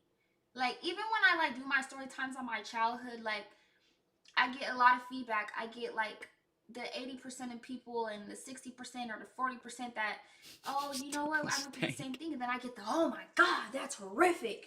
So I'm like, damn, these are stories that are just like skimming the ice of things. Like, so I'd be thinking in my head, you know what, things that I thought were normal are not normal. And, you know, I just have to forgive myself, and I have to forgive my, how it was, you know, I just have to forgive. I still don't think nothing normal that she be having going on for real. Maybe one day she could come on and we can like, Never. y'all can hear her side of the story, you know, because her side of the story, you don't never know anybody's point of view. Like when my mom, when I was younger, she would tell me about her childhood, and I'll just be like, wow, like some of the stuff my mom went through, I didn't even go through that crazy shit. And I'll just be like, so, you know, hopefully one day we can do that. So, because I feel like even parents, like, I don't know, everybody is human, and you don't know what your parents went through and the reasons why they made certain decisions they did, you know, so that'll be cool. I think the only way Stunna Girl is actually relevant is when she get in arguments, you know, get in beefs. Like if I was Stunna Girl, she need to take the route 50 Cent takes. You know what I'm saying? Just beef. Cause that's the only time people really want to like listen to your stories, and you know what I'm saying, just getting into a beef with somebody. Like she need to start putting names on there. Like, man, fuck this bitch, blah blah blah. She be talking about she not trying to get somebody clout all the time. Like, man, fuck all of that shit, man. Get a ass some clout so you can get some clout. Like that's gonna make the shit interesting. Talk about Jaleese. She don't want to say Jaleese name and shit. I got that video too when she was talking about Jaleese. Man, she need to motherfucking just put her name on there. Like, man, fuck Jaleese, fuck the bitch, blah blah blah. That's when people gonna like really tap in, even though they gonna still talk shit. It'll be a better storyline because she's not good at holding a storyline. It's not there. Go Gigi. Stunna is an airhead. Body T, brain scrambled like eggs. Lonnie Pop says Stunna slob knobs. I think that's all she damn near doing in these studios. It gotta be like Blueface can't be the only nigga that got her in the studio and you know what I'm saying? And clap them cheeks. He can't be the only one. That might be what she do. Cause she said, oh, before somebody can get somewhere, I'll be like, oh, let's go to the studio. We gotta make this song first. So that means you already kind of agreed to fucking, but you was like, let's make this song first. And then they fuck you over and never release the song. They never like let you release it. It gotta be something like that. 59 is an overgrown man still being petty with his smirking ass. Damn. 50. Who is? Oh, you talking about 50 Cent? I was about to say, who the fuck is 59? Hey, 50 used that shit and leveraged beef and made it into a actual thing where people be on his side. Like, you know, Stunner Girl got to get people on her side somehow, some way. But I don't think storytelling gonna do it. I think she'd go viral if she took a drug test. Like that shit would be viral. Everybody would look at that like, oh, you see, Stunner Girl took the drug test. She failed. You know what I'm saying? Like that shit'd be viral. Like she got to do some shit like that. Maybe she should do some shit like going to see a therapist so they can keep the story in line. I don't know. She might fuck the therapist up. Therapy might just be like, yeah, I can't help you. I am glad that Stunna and Blueface didn't work out. I didn't like them together as if it mattered. I think she would have ruined that nigga. If he would have stayed with her too long, a little bit longer, she would have ruined a lot of shit for him. Like, cause she be lying. She would have told so many fucking lies. Like, damn. Then all of a sudden, when you fall out with Blueface, you wasn't talking about Blueface. You was talking about another nigga because you fuck with all these niggas on your roster. Where they at now? Where are the niggas at now? All of a sudden, they all just gone. She don't talk about no nigga. Then she was just with the nigga baby shooter. And then she get back home and start talking shit about him. I'm like, yo, it's not the people. It's Stunna Girl. You get into it with everybody. Nothing works out. Like, she say she got all these amazing friends. Where? Last time I checked, when you got amazing friends, they pop up. Like, even if they busy and shit, they gonna call you on the phone. You gonna see them when y'all going out to eat or something. You know what I mean? Hanging out, doing something. I never see Stunna Girl with these amazing friends. Nah, she gotta get pregnant to go viral. You think that'll do it? It possibly will work. It'll possibly work. She'll be beefing pregnant as fuck too. She should pretend like she took a drug test and just keep clickbaiting her viewers. Yeah, she should do some shit like that. Cause that's like, she might as well right now just work off the storyline, you know, or try to at least prove herself. Like, y'all remember y'all said I was lying about this? Here go the receipts. She never showed the receipts of the $100,000 wire that some nigga gave her. And she the one told us she was gonna show us. We ain't show the fucking receipts. Stunna Girl literally told us, I'm gonna show the receipts and all you bitches gonna be looking stupid. She never showed the shit. I just don't get it. At this point, I can't stick up for you no more, Stunna. You a liar. Okay? You gotta take that. You gotta take that into further notice. We need you to put a stamp on it. You gotta prove this shit. My favorite song by Blueface is Tatiana. Yeah. Rass said she be lying. She be fucking lying. It's bad. It's like in all caps too. Like, exactly. If she can do that, I'm on board. Oh, so y'all rocking with if she had a baby. But then we gotta be like, damn, who the baby daddy? I, I don't even. She told us she ain't gonna show us who the baby daddy is. She was like, if I have a kid, none of you bitches is gonna see who my baby daddy is. It's just like, I don't know, man. I don't know what to do with Stunna, man. I tried to be here for you, Stunna. I tried to promote the brand. I tried to push the music. I tried to push the image. It ain't working. Nobody falling for it. Nobody falling. They not fucking with it. They see right through the bullshit, man. I feel bad. I felt bad. I feel bad for me for trying to stick up for some of the bullshit. And it just kind of slapped me in the face like, damn, Stunna Girl. Fuck. You really slapped me in the face when you went and got with the nigga baby shooter. Had that nigga thinking he was about to get the cooter. I feel like he got it. She said she got home on her shit and started just like, I ain't fuck no nigga. If I fuck the nigga, y'all would know about it. How the fuck we gonna know you fucked the nigga? Unless you tell us. What the fuck are you talking about? I was so confused. Like, this shit don't make sense. I've never been able to know when a girl fucked somebody unless she told me or the nigga told me or it was on video. How the fuck we just gonna know you fucked somebody? None of this shit made sense to me. No cap, we all seeing her with Blue, seeing that fine ass. She was looking fine over there with Blue. You feel me? Letting Blue control the narrative. And Blue read her exactly like how we see her now. Like, she over explains herself. Sometimes she go too deep. Hey, we see that shit clearly now. It's like, damn, that nigga did not lie on you. He didn't. Everything Blue said about her, I know at first people was like, "Oh, Blue just mad," but it came to find out Blue was telling the truth. I don't think one thing Blue said about her that we didn't find out was the truth. Everything ended up being accurate. So I don't know, man. I can't stick up for that bullshit no more. It's okay. That ass had you mesmerizing. Hey, it was okay. I don't really like BBL booties like that. You feel me? Like I move a BBL out the way for a natural butt any day. I'm gonna be like, nah. It was cool for a minute. You know, it's okay to sometimes look at the digital, but I need the original. That's just what type of nigga I am. Blue let it be known he cracked, and Stunner fake got embarrassed because she didn't want to tell at all. Yeah, she was trying to play dumb. She was trying to play that game hard to get. Blueface had already cracked a long time ago, probably before the camera, before she even got on the camera. He was already just like, what's up? You know what I'm saying? It was already like, and she tried to hold this persona to us like, she hard to get. He ain't gonna get this.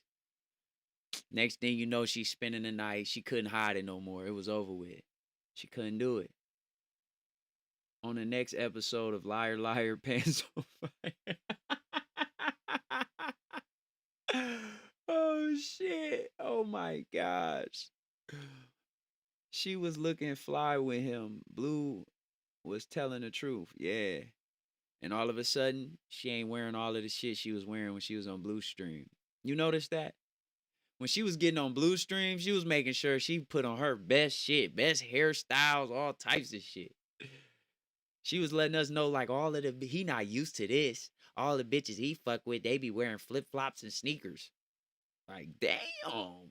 She was talking shit. She was like, he ain't never been with a bitch that got a purse. She was talking big shit, man. Right? He had her ass at 3 a.m. cooking him enchiladas and everything. What? You know I laid it down if I made you get up and go cook something at 3 a.m. He used to just sit, she used to sit next to him on the stream and he used to just be like, hey, go make something to eat. She'd be like, what you want? You gotta tell me what you want to eat. He'd be like, I don't know, something that's in there. Find something. She'd get right up and go cook that shit. Then get home and tell us all types of lies. Oh, is it PR? I'm gonna let y'all think what y'all wanna think. Like, bitch, we already had this conversation on Blue Stream and you told us you don't even know what PR mean. Now all of a sudden you wanna play a game with us? I can't stand motherfuckers that do that shit. Like, why is you backtracking for no fucking reason? That shit did not help you. If you would have just played along with the bullshit, like, you know, that's my boo, I fuck with Blue, blah, blah, blah. Hell no, we ain't doing nothing for PR. The shit, it would have kept building up and building up. The stunner blue face, the stunner face. She killed it. That's because she liked Blue and she was trying to impress him. That shit was sad, man. She was doing too much. She was trying to make Blue like EBK J-Bo. He not one of them niggas. He not one of them niggas that's finna crash out online about you because you hoeing. That ain't him. He told her, I know she gonna fuck with some other niggas. Da da da da. He was like, long as she come back to me. She wasn't used to that. She wasn't used to a nigga saying that shit. She just kept trying to feed it to him like I got a circus of my own. I got a roster. And Blue was just like, I don't give a fuck. Okay? You over here cooking and shit. You know what I mean? Long as you keep doing that and letting me clap them cheeks, we all good. That shit, I think that just threw her off. She need a nigga that's gonna be like, nah, bitch, I'm gonna do this. I'm gonna rob the nigga if I catch a nigga in your DM. I'm gonna da da da da. Niggas gonna have to run the fade with me. I'm gonna shoot the header. All of that shit on GTA. Like, come on, man. We ain't need that Stunner Girl. We needed the authentic version of you, and I guess we just can't get it. Well, he did say the P was the best he ever had. Yeah. I think he was just trying to big up her. He was trying to let her know, like, I fuck with you tough. You know what I'm saying? Like, if I'm fucking with this current female, like, why would, and somebody asked me that question, why would I say anything else? Why would I bring up any other girl when I want to fuck with you? Like, I don't give a fuck if I thought some other girl pussy is better. I'm gonna stand on business with you. I'm gonna be like, shit, her shit is, cause I'm fucking with you. I want you. I'm trying to keep you for the long term, not the short term. But I don't know, man. Blue smash next. I told motherfuckers Blue was gonna humble Stunner. And motherfuckers kept telling me Stunner was gonna humble Blue. And I just kept saying, how? How? She put more into it than he did. She came on his stream. She was bragging about how, like, oh, she made his views go up. And then she get on her own stream and her views can't get nowhere near his. Now, I mean, she can't even pinch his views. That nigga be having 100K view, 200K views, like, after his stream end. Her shit, her last few videos, 1K, 500 views. Some of them got only 100 views. You know what I'm saying? Like, where was all of these? You ain't got no subs. Them only views. Them ain't subscriptions. She only got a few subscriptions. She don't even want to show it on the screen. It's like, come on, man. And then motherfuckers that probably was a fan of Stunna Girl, they end up being a fan of Blueface. Blue was just blowing smoke up her ass. That's all it was. You know? On the next episode of Fake Bitches. Yo, Rass, she fell hard for him. She couldn't handle it. Yep. And she tried to lie to the world. Instead of, and I could tell that's her problem. All she need to do is start saying she loves somebody. I love them. I love them. I really do. I really like them. She ain't even got to say love them. She could just say that. I really like him a lot. That's it. It's like she terrified to say that shit. It's like her pride, her ego is so big that it fucks her up. Like, everybody in her life is like, oh, I cut you off. Oh, da da da. My cutoff game. It's like everything has to be this hardcore, I don't give a fuck ass bitch. And really, Stunna Girl, we can tell that ain't you. You hiding in a motherfucking shell, you turtle, you. Oh, poor Stunna. She be trying. Exactly. She tricked heavily on him, spent over 10K on him for his birthday, cooked for him all types of shit. He only bought her 2 messy ass coats, measly ass coats. Fuck. And that shit worked. That's why she had to lie to us and tell us, do you know how many niggas I got? Niggas is sending me 100K wires. That's where all of that bullshit came from. You know? Money, and I'm gonna upload like a TikTok of everything that I bought, because like today I really wasn't posting everything that I bought.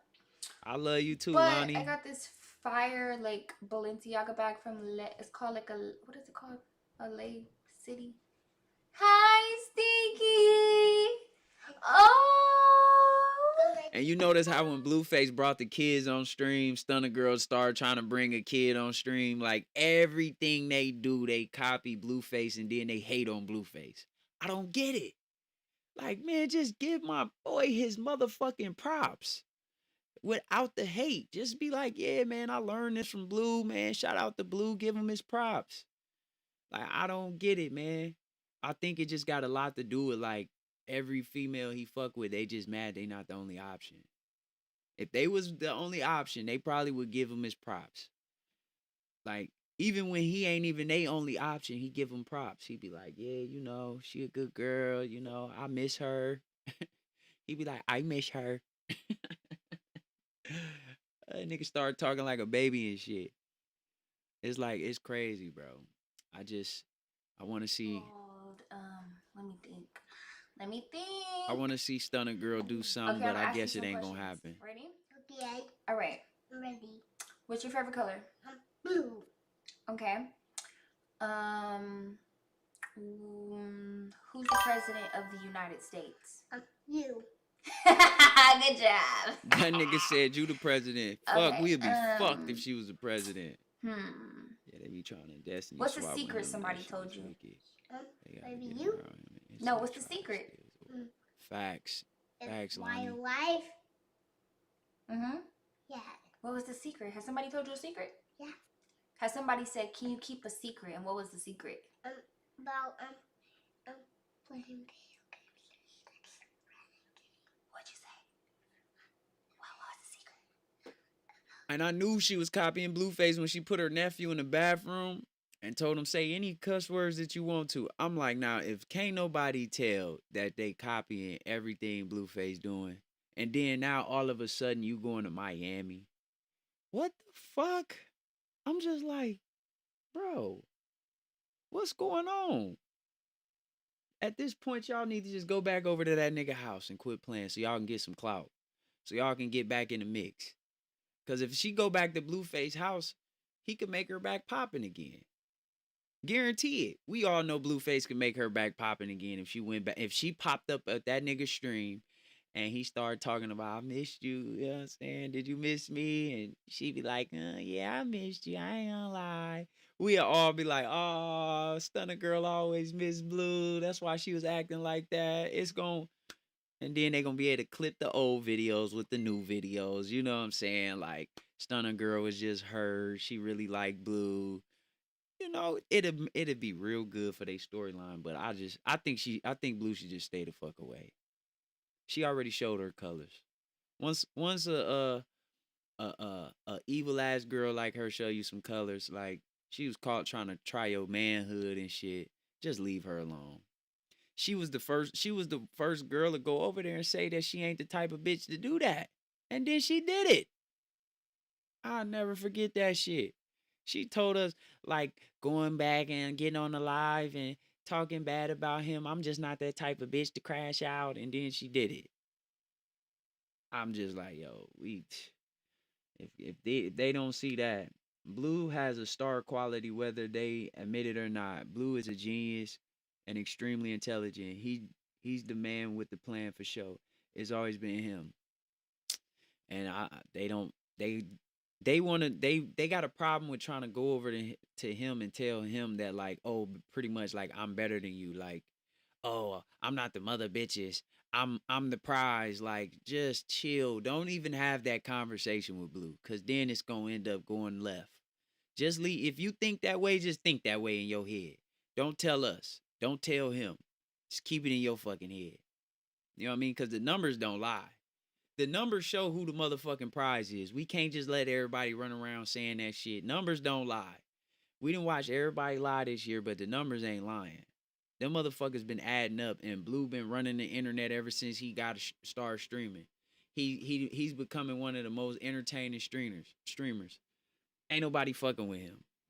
Like, people used to be watching DDG. They don't even be watching DDG no more. They didn't went to Blueface. The Shay people then left the Shay and went to Blueface. I'm like, I was watching when him and Deshae was streaming, and people were saying it in Deshae chat, I'm leaving Deshae to go to Blueface. They were saying that shit. I was like, damn. They was like, they didn't like how Deshae was acting. They was like, that was weak. He was acting like you couldn't mess with the girls and all that shit. Just do all that and your girl end up fucking with another nigga. Yeah, she need to go back. Shit. Oh shit. Blue really kind-hearted individual for real. He be putting everybody on real shit. No, facts. All them Twitchers are buying subs, even Black Boy Max. Yeah, bro, cause it be kind of like tripping me out. Like, when them niggas go live, like, they'll be live on Blueface Live. His shit just seem organic. He got 2K people, and his chat is moving fast. Then I go look at them niggas shit. They will have 20K people in they chat moving just as fast as Blueface. I'm like, I don't get it. I don't get it. I'm like, that shit gotta be fake. Cause they don't, like, for 20,000 people to watch you and only 2K people to be watching Blueface. How come his clips is going more viral than all of them niggas if they got 20,000 to 50,000 people watching them? They should be the most viral person on the internet. Why the fuck would 50,000 people just be watching some bullshit? They both think they smarter than each other. Yep. To be fair, DDG hasn't been streaming like that. He sure was streaming all weekend and all last week. DDG rap good. I like his song that he got with Finesse 2 times. I ain't gonna lie, that shit banging. I fuck with that song. And it's like something out in the backseat in my ride or some shit like that. Can you be my backseat ride or some shit? I don't know how it go.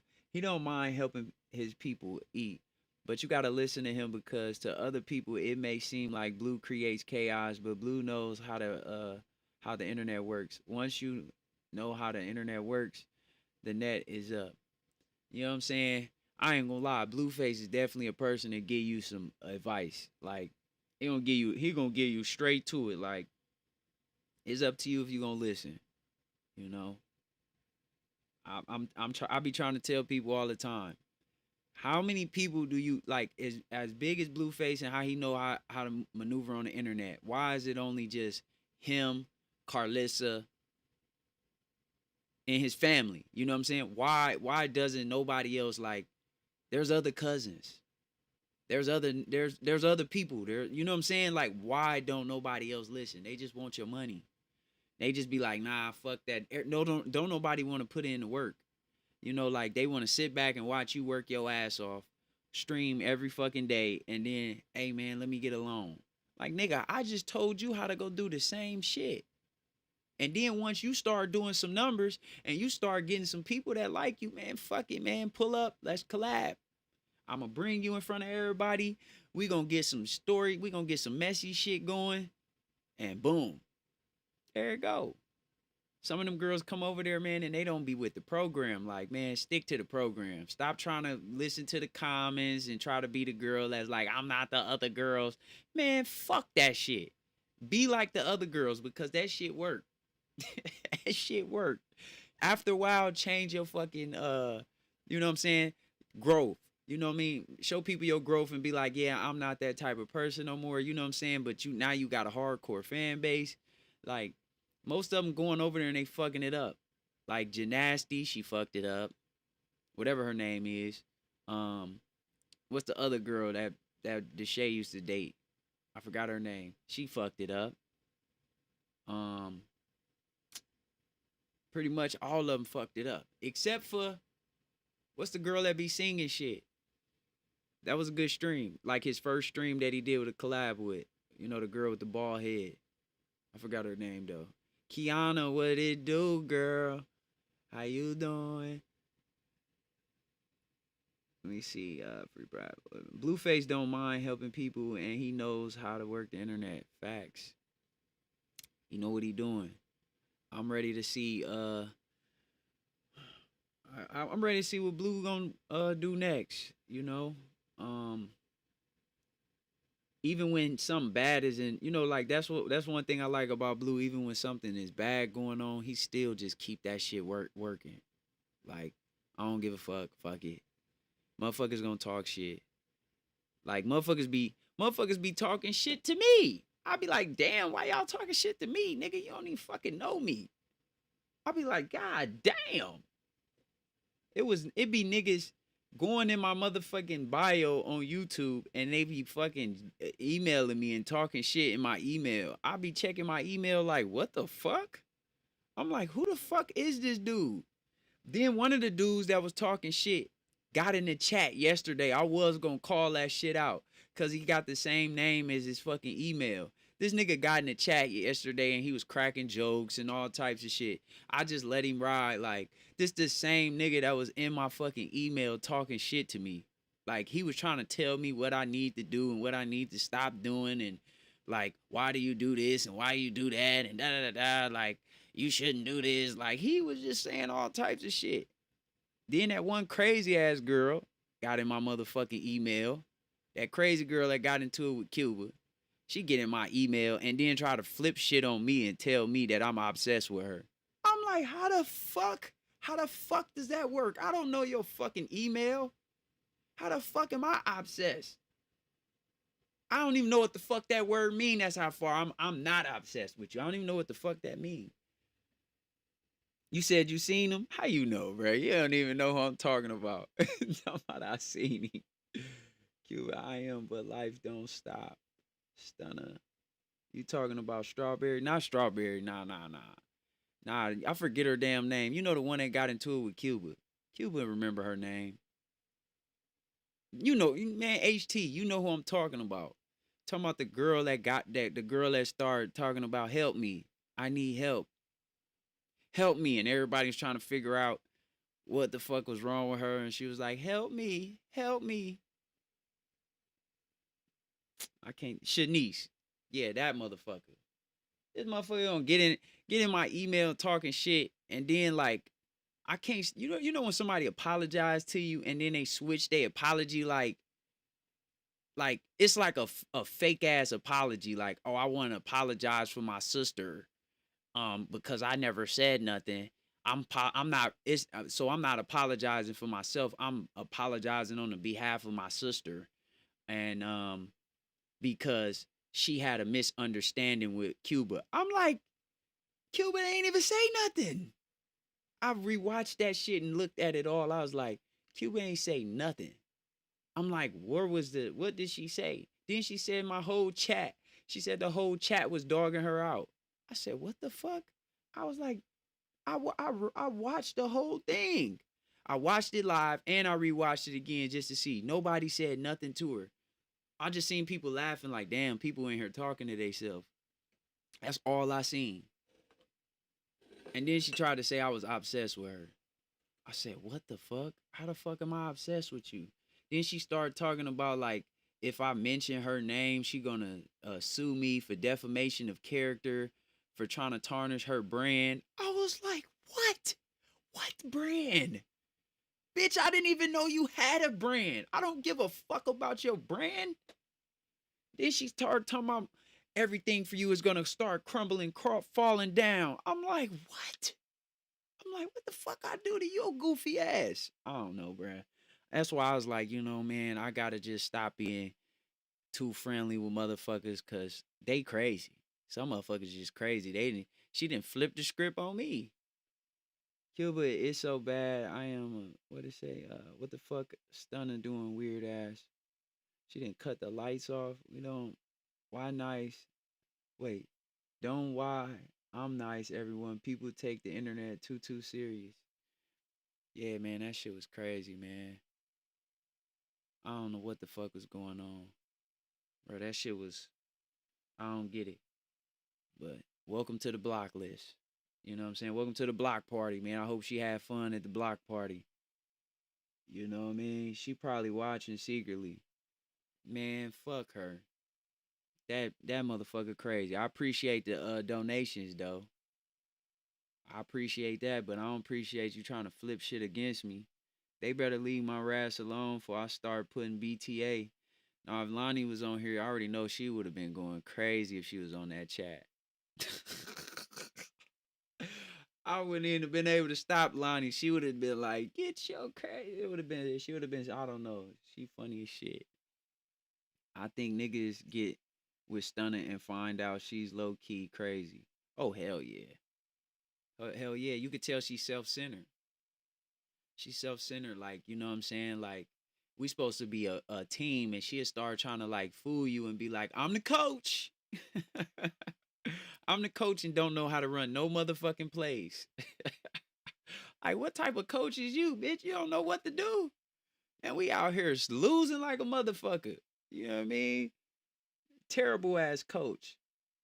Oh, wow. That's open your lungs. Feel better. Oh, shit. Niggas get with, oh, shit. DJ Money, right? Oh, wow. That's, oh, shit. I don't know what the fuck I said. What time is it? Well, we've been on here for 2 hours. Definitely did that, man. Appreciate y'all, man. Damn, I just noticed, man. I ain't had no camera on at all. Fuck.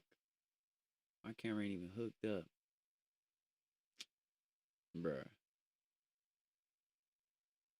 Ain't that about a bitch.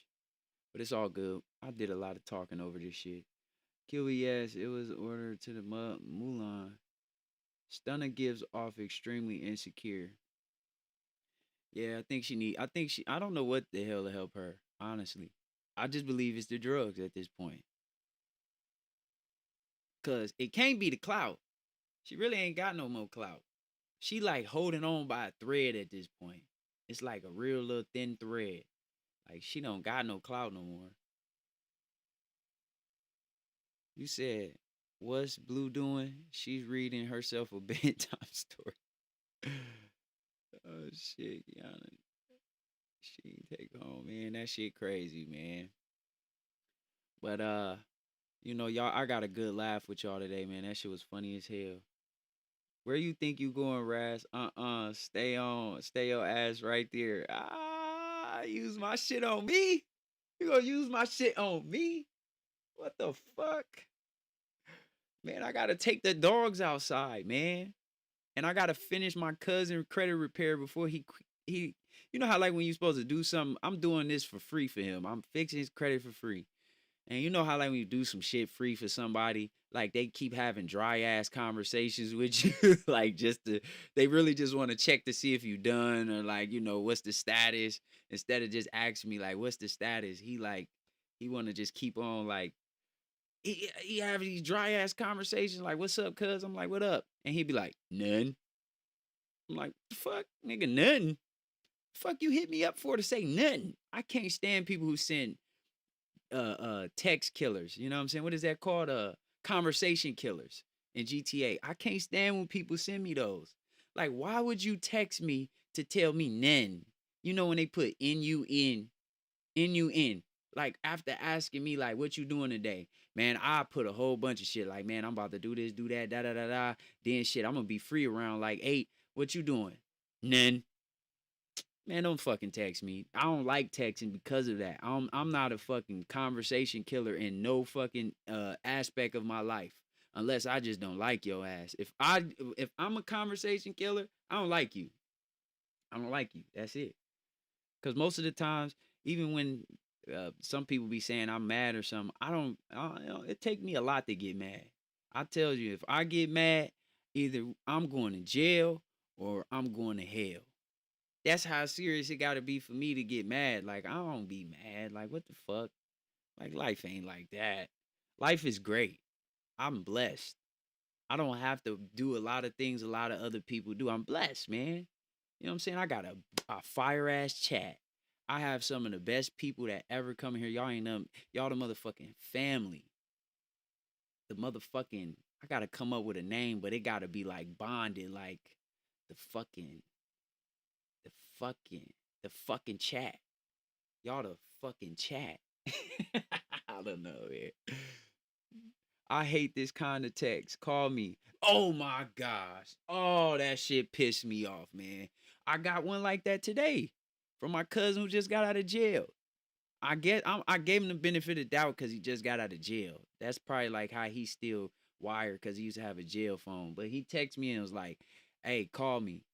No, he put yo. He put a whole bunch of zeros and shit. Y-O, call me. I'm like, bro, I don't even want to call you now, nigga.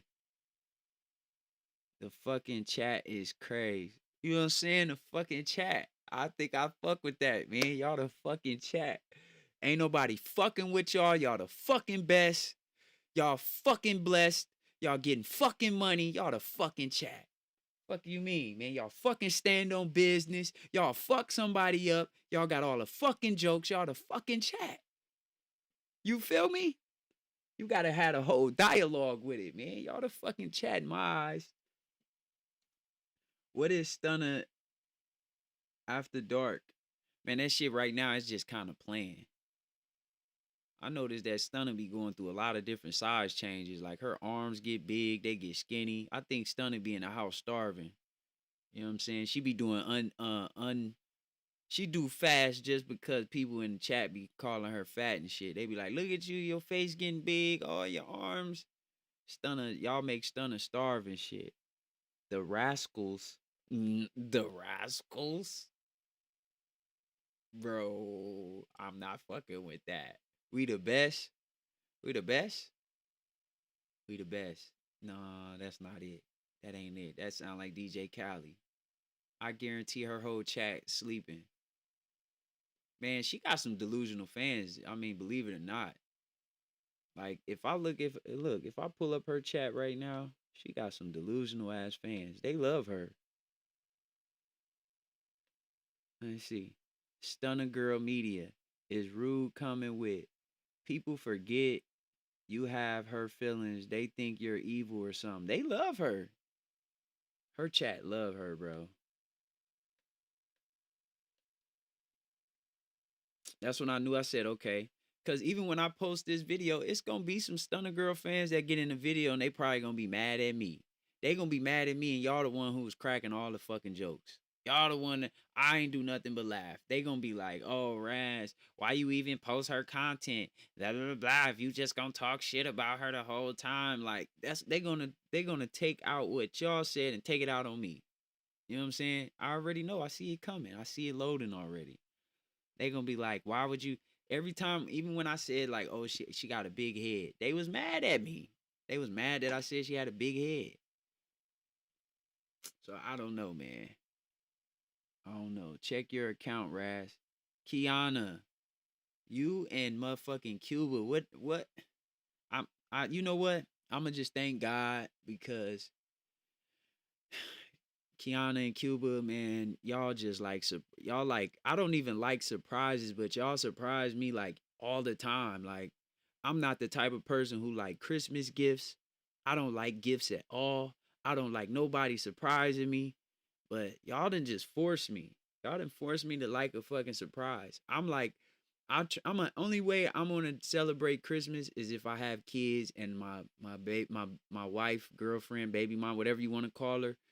I hope she ain't a baby mama, but if she want to celebrate Christmas because she don't want to ruin some type of experience for the kids, I'm gonna do it. But I'm other than before, until I had kids, fuck Christmas. The fuck, that's a demonic thing to celebrate to me. I'm not celebrating no fucking Halloween. I'm not celebrating no fucking Valentine's Day. I'm not celebrating no fucking 4th of July. I'm just like, they gonna be like, oh, that nigga boring. No, I can do something else. The fuck is you talking about? Why the fuck I gotta go blow up my money? I'm not blowing up my money, bro. I'm cool. The day a motherfucker see me on the motherfucking bus stop asking for change, then you worry about me. Until then, I'm blessed. The fuck? I'm not blowing up no money and I'm not putting the money under the tree.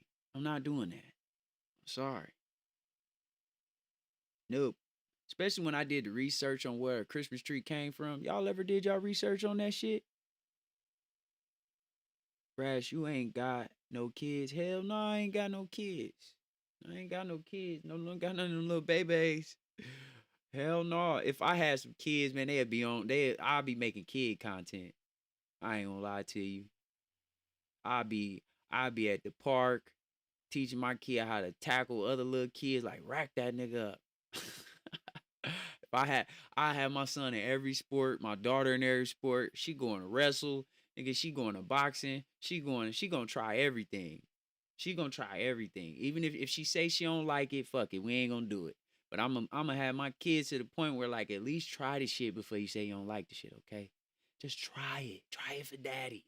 I'm gonna get you a popsicle. That's it. They gonna play soccer. They gonna play baseball, softball. They gonna motherfucking bungee jump. They gonna fucking go skydiving. I'm the one that I like that type of experience. I like the shit that where you feel scared of shit. I like to go on the top of shit and hang over the edge. I like to live life kind of like that. That's me. I like to explore.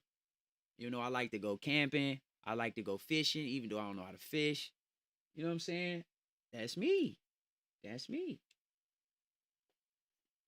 Now I don't know. I don't even know if I want to get on a cruise now. Like I think I might just go to Punta Cana, DR. I might just go to DR, man. I don't think I want to get on a cruise. Cause last time I got on the boat, I got seasick. So I'm like, I don't know about that. Who else can we see, Rash? Stunna. Wait, what you say? We rare as fuck. Team no kids. Nah, facts. Brad's too small to tackle. You need to eat more. Nigga, I weigh like 165 pounds. Shit. The fuck? Man, you crazy as hell, man. I've been cracking shit since I was in middle school, elementary. Nigga, you get on that field with me, you gonna be like, oh, okay. If you get on a basketball court with me, nigga, you ain't gonna say none of that. I guarantee it. Nigga, you gonna be like, this nigga playing football. I guarantee it. Raz, did you see the money? What? I don't even know where my other phone at. Hold on, let me see. Let me see. See what.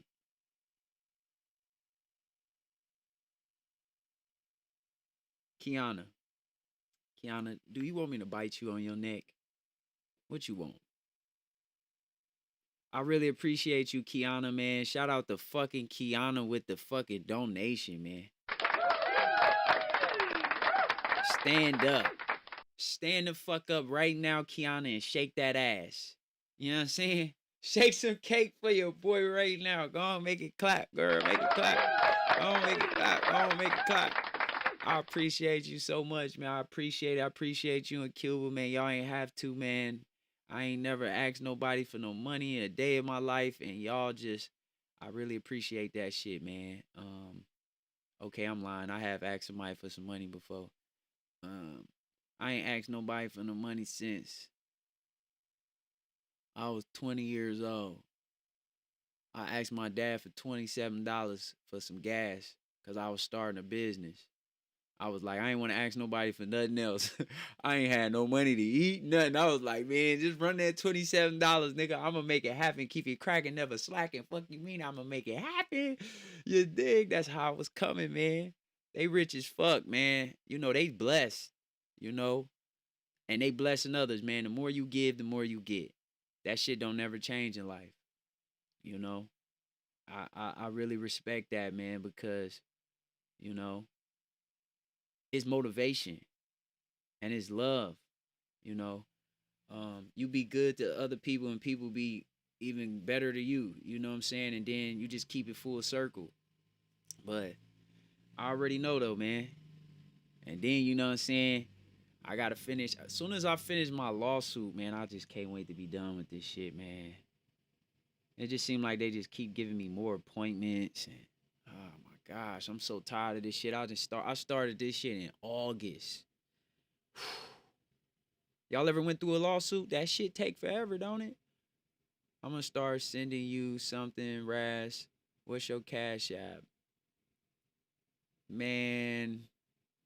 See, now I'm feeling like one of them niggas that I be seeing on YouTube and they be begging. They be like, begging. I'm gonna feel like one of them pastors and shit. Pass the bucket around. Somebody in their heart, they forgot to pull it out their pocket. They was just about to do it. Deacon, send the bucket around again. Oh shit. 27 for gas. What you was trying to Uber? Nah, I had a pickup truck. You feel me? I had a V6 pickup truck, a Dodge Dakota. You dig? I had started me a lawn care business and I started doing property preservation. So I mixed them both together. So lawn care business got me into property preservation where you deal with foreclosure homes and you handle all of the foreclosure homes from the bank, like Bank of America and Chase and all types of shit. So, and then I had to learn how to use, I had to work off of the loans from the banks was like the FHA loans, FHA loan was the best ones, but you know there was other ones too. But the FHA loans was the best. I pretty much had to go to the houses and but my Cash App is Cash Raz. It's my name with cash in front of it. Cash Raz. You'll see my picture if it pop up. Hey Melanie. Yeah, but I had to take pictures when you do property preservation. Y'all could do this business, but you gotta have your own money to start. You know what I'm saying? Like you working for yourself. This ain't you working for a company or none of that shit. You working for yourself. You know what I mean? You getting you being contracted by the bank. And but all of the foreclosure homes in your neighborhood or in your radius, 20, 30-mile radius, that's what I work. And you go to the house, you got to take pictures of the front, back, side, and then you gotta the houses most of the time. Some of the houses are fucking locks already broke because you know people break in the houses, but a lot of the houses they sent me to is in nice ass neighborhoods, so it usually had a lock on the door.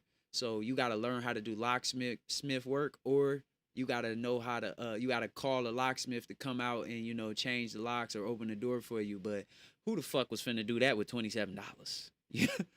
I was only putting $5 in the gas tank. I made it happen. I'm trying to tell you. Can't nobody tell me can't make it happen. Nigga, I was putting $5 in the gas tank and I was driving 20 to 30 minutes. Nigga, praying that God put a little extra gas in that shit.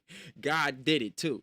$5 was getting me from 30 minutes back and 30 minutes back to the crib, you know. So I was like, I was doing that. I got me a drill. My uncle bought me a drill because my uncle get the hook up on all this shit. I don't know how he do it. He been doing this shit for years. So he just told me, go to the store and pick it up. I went to the fucking Home Depot and I told him, which drill should I get? He said, I don't know, nigga, get the best one. I was like, damn, for real? Got the best fucking drill. I went to the counter. I used his account. Didn't have to pay one thing. They just give you a receipt. I'm like, what the fuck is this shit he be doing? I leave. I drill it, and I went to YouTube. I learned how to be a locksmith. That's how I learned how to do locksmith work. I went to YouTube. I went to YouTube University for everything. I learned how to repair water heaters on the fucking YouTube. I learned how to fix toilets. I learned how to do winterizations. A winterization is when you basically get a property ready for when it's turned fall. So like the pipes won't burst, you know, they won't freeze. So that's pretty simple shit. All you is really pouring antifreeze down in the toilet, but you gotta go outside and drain all of the water out of the house, out the all the systems. So you got to leave all of the sinks on, all of the water to drip out the bathtubs. Then you pour some antifreeze down and all of the drains, the sink, the bathroom, the toilet. After all the water drained out, then you got to put a sign around it saying winterization complete. That was it. Simple shit. And you got to take a picture of the, but when you're doing property preservation, you got to take a picture of the whole process. So when you draining the water out, you got to take a picture of that. And you got to have your hand like showing, or you got to, you know what I'm saying, have somebody with you. But I couldn't afford to pay nobody at the time. But after I got my first paycheck, I couldn't believe that shit. I said, what the fuck? I should have been doing this shit. Nigga, the first paycheck. But the crazy part about it is it takes 30 days to get paid. So that whole 30 days, the bank is sending you work to do. And you got to continuously go to all of these houses. And you got to have a nice camera, or you got to have a digital camera or something. You can use an iPhone now because the camera good. But back then, cameras wasn't all that good, and I had an Android. So I had to go buy me a Nikon camera. And each house, each property, you taking 300 to 500 pictures. So then you have to get home. Once you're done with all the work, you got to get home to your laptop, and you have to put every picture in a folder and label it with the address of the property. And then you have to compress all of the folders together, and then you have to upload it on the bank website for the foreclosure homes. And then they'll let you know if the job is complete. And if you miss one picture, if you miss taking a picture, you cutting the grass, because I used to do everything. I cut the grass, and you got to take before, during, and after pictures cutting the grass. You got to take a picture of you with a measuring stick in the grass, take a picture. Then you cut the grass. You got to show yourself with your hand on the lawnmower, take a picture of it. Then when the grass cut, you got to show another picture of the grass cut. Then you show it with the ruler, showing that, okay, that the grass is cut. Before it was 3 inches, now it's down to 1 inch, whatever the fuck you say. Then you got to climb on top of the roof. So you got to have a ladder. I couldn't afford a ladder at the time, and I didn't want to keep asking my uncle to get me shit. And so I just started climbing on the roof, because shit, I always been a little motherfucking climber. Always had my little, you know what I'm saying, my climbing skills. So I'm climbing on people's roofs and shit. And you got to go up there. You got to take a picture of the roof so the bank know that, you know, ain't no roof damage. And then you got to take pictures of the AC unit. You got to take a picture of the water meter. If you forget any of those pictures and you send that shit in, the bank will say incomplete. So you got to take your dumb ass all the way back to the house just to take a picture of a fucking water meter. I used to do it all the time. I'd be like, fuck, because I was smoking weed at the time. Once I was able to smoke some weed and shit, I was in that motherfucking chief and forgetting to do shit. They keep saying you forgot to take a picture of the roof. I'm like, oh my gosh, nigga, I go all the way back to this house that was an hour away, take a picture. Then once I start getting even better at it and start learning the laws of every county that I went in, every county had a different law. So some of the laws would say like, if a house has more than 3 stairs outside the door, you have to put a rail right there. So once I started learning that shit, I go to abandoned house, the rail would be broke. So I didn't never know how to put no rail up, but I started being able to go to Home Depot. You know, in LA, you just go to Home Depot. You can go grab you a couple Migos, and them niggas will work for $20. You know what I'm saying? Give them an extra tip when they done. Like shit, here, boom. I bought all of the tools, everything you need, the cement, whatever, and boom, give them they $20, $50, and they gone. Then, you know, after a while, I started just getting better and better, and I was able to hire people to the point where I was able to hire people in my family. I was telling people from Indiana, come to California, nigga, you could work for me. I'll pay you $500 out the gate a week. Every Monday through Friday, I'll pay you. Nigga, you gonna get paid Monday, and you gonna get paid Friday. So niggas was making about $1,000 a week for real. But we just started on a Saturday, so it seemed funny. So, you know what I mean? But they was making good money fucking with me, and I was making great money. Nigga, first check came in, that motherfucker said $7,000. I said, ooh, nigga went from $27 to $7,000. Nigga, I was excited as hell, man. I was at church like, hallelujah. I was yelling. I had the Holy Ghost in that motherfucker. I was in there. I was excited. Well, I went in church. And then when I was going to church at the time, a lot. I went to church damn near every single day. So I'm doing all of this work. I'm coming to church with grass all on my ankles, grass all on my boots and shit everywhere. I got grass. I'm itching this shit, and I'm going to everything at church. I was going to AA meetings, NA meetings, what's the other one? I was going to sex meetings. I was going to door to door, where we go to people's doors and pray for them. I did phone calls on Thursday where you call. You call people and you be like, "Hey, how you doing? We haven't seen you at church in a while. Maybe you should come back." And they be like, "Oh, it's my first time." And then you have a conversation with them. Then you be like, "Well, I would like to put a little prayer in for you." Then you pray for them over the phone. Then and then Thursday night at 7, they had young adults night. So that's when they pray. It'd be a bunch of young people. They all from like 18 to 35 or some shit like that. So it'd be like that whole age group in there. They got the band, and then we go up there, we talk about our day. Then we get in like little small groups, and then we eat food every week, every day. All week. That's what I did. And then on Sunday I go to church. And then sometimes I get cool with the Mexicans. They be like, hey fool, you need to come to the Sunday service, fool, at 9 o'clock, fool. You need to come up there, dude. You gonna really like it, fool. You say you wanna learn Spanish, fool. You come to the Spanish service. So I'm like, fuck it. I come to the Spanish service. I'm in the motherfucking Spanish service. They in there like, hallelujah. Jesus, hallelujah. I'm like, I don't know what he's saying, but I felt it. I was like, I feel it, Lord. Well, I was in that joint, man. Hey, and then just to get the money from the job and then be able to hire people from the church, I was like, bro, that shit was dope. But everybody at the church gave me a bad rep. They was like, oh, he's a cheap motherfucker. I was like, damn. I was like, man, niggas was agreeing to get paid $50 for the day. I'm like, I pay $50 for the day. Niggas like, okay, I need money, bro. I'm broke, bro. I need it. Nigga, go back to the church and tell everybody I paid them peanuts and shit. I'm like, bro, why you agree to $50? He like, bro, I didn't know that I had to cut that much grass, nigga. Fuck you mean? What you think you finna do for $50? Nigga, stand around and follow me? And then you had to do board ups. I had to learn how to board up windows. You got to go get 2x4s from Home Depot. So you spending money all day, and people don't understand that. They trying to count my pockets, but nigga, I have to spend money before I get paid. My checks come every 30 days.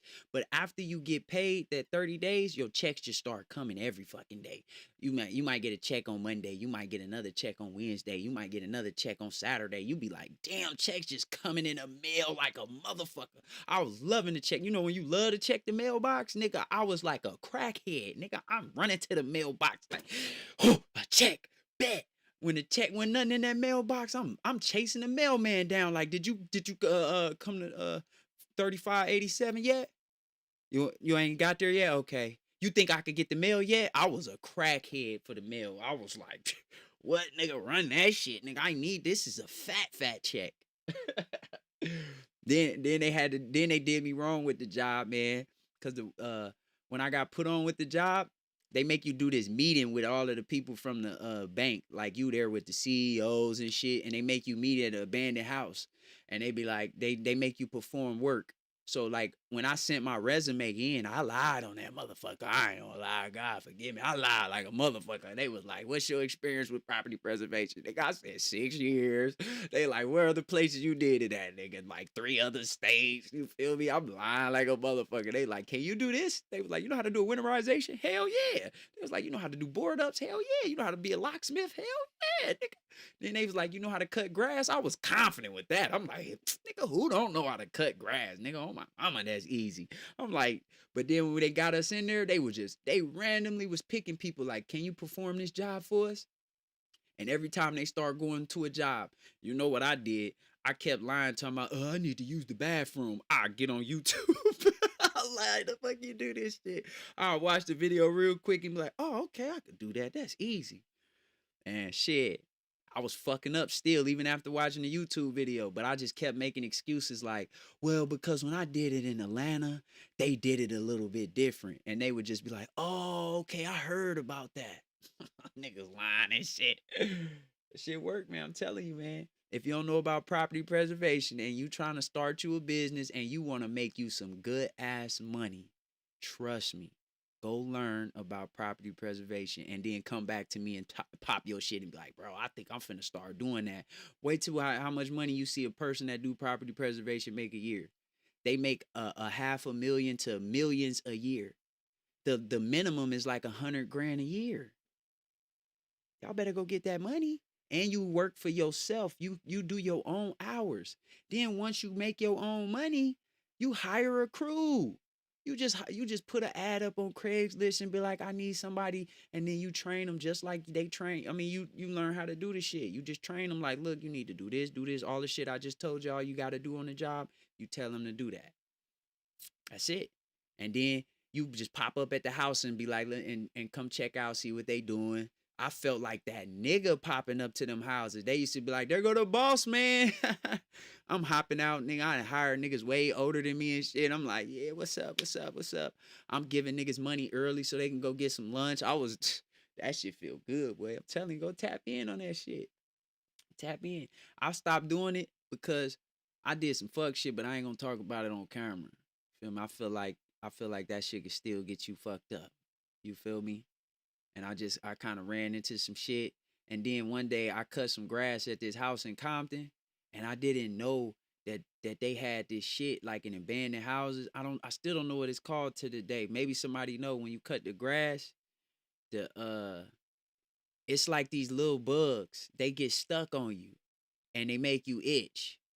So when I went to go cut the grass at Compton, it had all of that in the grass, and the grass was tall as fuck. That shit came past my motherfucking waist, and I'm in there. I'm just making the lawnmower cut. You know, the lawnmower keep cutting off and shit. I gotta keep cutting it on. I'm steady just running that motherfucker. Next thing you know, I took a break and I started sweating and shit. And I'm like, I'm itching my forehead, and then my forehead started itching a little bit more than normal. I'm like, then I start itching my neck like a crackhead. Then I start itching my butt. I was like, my booty itching. I'm like, I'm looking all nasty outside. You'll think a nigga had a dirty butt. I'm out there scratching my butt cheek like, then I started scratching my ankles. Then it got to the point where I had to take the whole boot off. I was like, my feet. I'm like, it started itching and burning and shit. Man, I had to go to the doctor behind that shit, man. They made me like, I had to go soak in the tub for like 4 or 5 hours to get these fucking bugs off me, bro. That shit was disgusting. Strict bugs. Maybe that's what it was. It wasn't ticks. Cause they said if it was ticks that they would have had to like take it out like slowly. They was like white looking, whitish yellow. Maybe it was fleas. My mom kept talking about that's fleas, boy. I'm like, that ain't what the doctor said. They called it a special name. They was like, it give you rashes and shit. It make you have a fever. I had all of that shit. I couldn't stop sweating, and every time I sweat, it itched more. Like, and then for days after that, it still felt like they was on me. Like, even though they was off me, like I still was itching and shit. I couldn't go outside because I was scratching my ass cheeks. I was scratching everywhere for real. But seeing a nigga outside scratching his ass cheek and his neck, like, come on now, how the fuck I look going outside like that? I'm in the house doing this shit. I'd have went outside, you'd have seen me out there scratching my ass and my neck. You'd have been like, yeah, he on that shit now. He didn't caught up in them. He didn't got caught up in them streets. I don't know what the fuck. It might have been stick bugs. I don't know. Them joints was disgusting. I thought they was bed bugs. That's what I kept thinking because the fucking grass was full of mattresses, old ass baby mattresses and shit. Motorboat up, Raz. Cause not you just motorboated up. I try to put y'all on game. Stunna Girl ain't put y'all on no motherfucking game. If you go Google property preservation right now, I just put you on some motherfucking game. I guarantee nobody in the chat knew what the fuck property preservation was. Every room I walked in, people used to be like, what is that? I've never heard of that. And then when I get to talking about it, showing pictures, showing my website, they used to be like, wow, wow. How did you get into that? Did you go to college for it? I'm telling you, don't need no certificate, none of that shit. He's talking about lawn bugs. I think that's probably what it was, like lawn bugs. That shit had me scared to ever go to an abandoned house again. I was scared. Every house I went to that looked nasty, I was like, nah, they probably got that shit. I was like, nah. I start going to the properties with them same suits that the you know, when it be like some extraterrestrial shit. Them niggas be having the whole mask on. I was going to houses like that. Like, fuck that. I got that shit at motherfucking Home Depot. I was wearing that shit out that motherfucking gloves. I'm sweating like a motherfucking 100 degrees. I was scared. I was like, yeah, I started hiring niggas like, man, y'all gotta go to that shit. But the best thing about property preservation, I'm gonna tell you, nigga, you will go to a motherfucking $1 million house and they be leave once I do the locksmith, because how you do locksmith work is it's simple. Like, because it's an abandoned house. So all I do is drill the locks off. So you got to know exactly where the boat's at. And I worked on so many houses, I already knew every doorknob. Like, I could break in your house in less than 2 minutes. Probably 50 seconds. All I need is that drill with a drill bit. I'm in your shit. I'm in your shit. Your whole doorknob gonna fall apart. And I'm in there. I'm just gonna twist it with a flathead, the little lock to unlock it. I'm in your house. Easy work. I can get through all types of windows, all types of shit. I learned all that shit at that job. And but I get in there, I go into these $1 million houses. Man, motherfuckers was leaving dope ass TVs, furniture. Then I go through the drawers and I'm supposed to get rid of all of this shit because it's some shit that somebody lost the house and just left this shit behind. So I gotta take pictures of it. And you know, the bank call it debris. Anything left over in the house is considered debris. So anything that I could put in a whole pile and it was about the size of a square, that they call that cubic yards. You know what I'm saying? Cubic feet. You know what I'm saying? So each thing had to be, I had to tell it how many cubics it was. After a while, I got so good, I didn't have to bunch stuff together. I could just look at the house and be like, yeah, it's about 50 cubic yards of debris in here. And then I got to put that in my order. And each cubic yard is like $30. So if I said it was 50, 3 times 50, that's how much I get paid to remove all of this shit out the house. So I'm telling you, it's a good ass job. You know what I'm saying? You could start with a car too. You don't even need a truck. Like, you could start with a car. You could just tell the banks that you're not trying to do certain work. Like, you only there to do the grass cut. You only there to do the inspection. Cause when you take the pictures, it's considered an inspection. I gotta go in the house. I gotta take a picture of the ceiling. I gotta take a picture of the floor, and then I gotta go in the corner and take a picture of the whole room. And then I go to the other side of the corner and do the same thing. Then you gotta take a picture of the inside of the toilet, inside of the bathtub. You know what I'm saying? It's real simple. You know what I'm saying? I just got good at it. I just fly through a house so quick. And then I had that big ass digital Nikon. I'm in there taking pictures in 2 seconds. Telling you, bro. I'm telling you. And a female could do this job. A man for sure could do the job. But a female, you for sure could do this job. I'm telling you. When you get that first check, you're going to be like, damn, I'm glad that nigga put me on that shit. Telling you. Crackhead activity. Didn't mention the end, dirty mattress. Yeah, it was dirty mattresses in the grass. That shit had me itching like a motherfucker, bro. I was done with that. Then, oh yeah, then it used to be bad too, because you know in LA we got squatters. Some of the houses I used to go in, uh, it would be squatters in there. People would be in there living and shit. And I had to call the police on them. Most of the people I ain't want to call the police. I used to be like, bro, just get out. You can come back when I leave. And they'd be like, okay. They'll go leave for a little bit. I do all my work and be like, bro, it's all yours. As long as I get my money, ain't nothing funny. You know what I'm saying? Now y'all ready for me to get off? Talked y'all head off, right? I gave y'all some business though. I gave y'all some good business, man. If that ain't helped nobody that wanted to start a business and tired of working at their job, this job, that fucking business is gonna be better than any fucking job you ever did. It's gonna pay you better than any fucking job you ever worked at. It's gonna give you more freedom, more opportunities than any job you ever you went to. You're gonna be able to level up. You're gonna be able to know about all of the foreclosure houses. So now you're gonna be able to invest your money and be like, shit, I already know the houses I can get. I already know.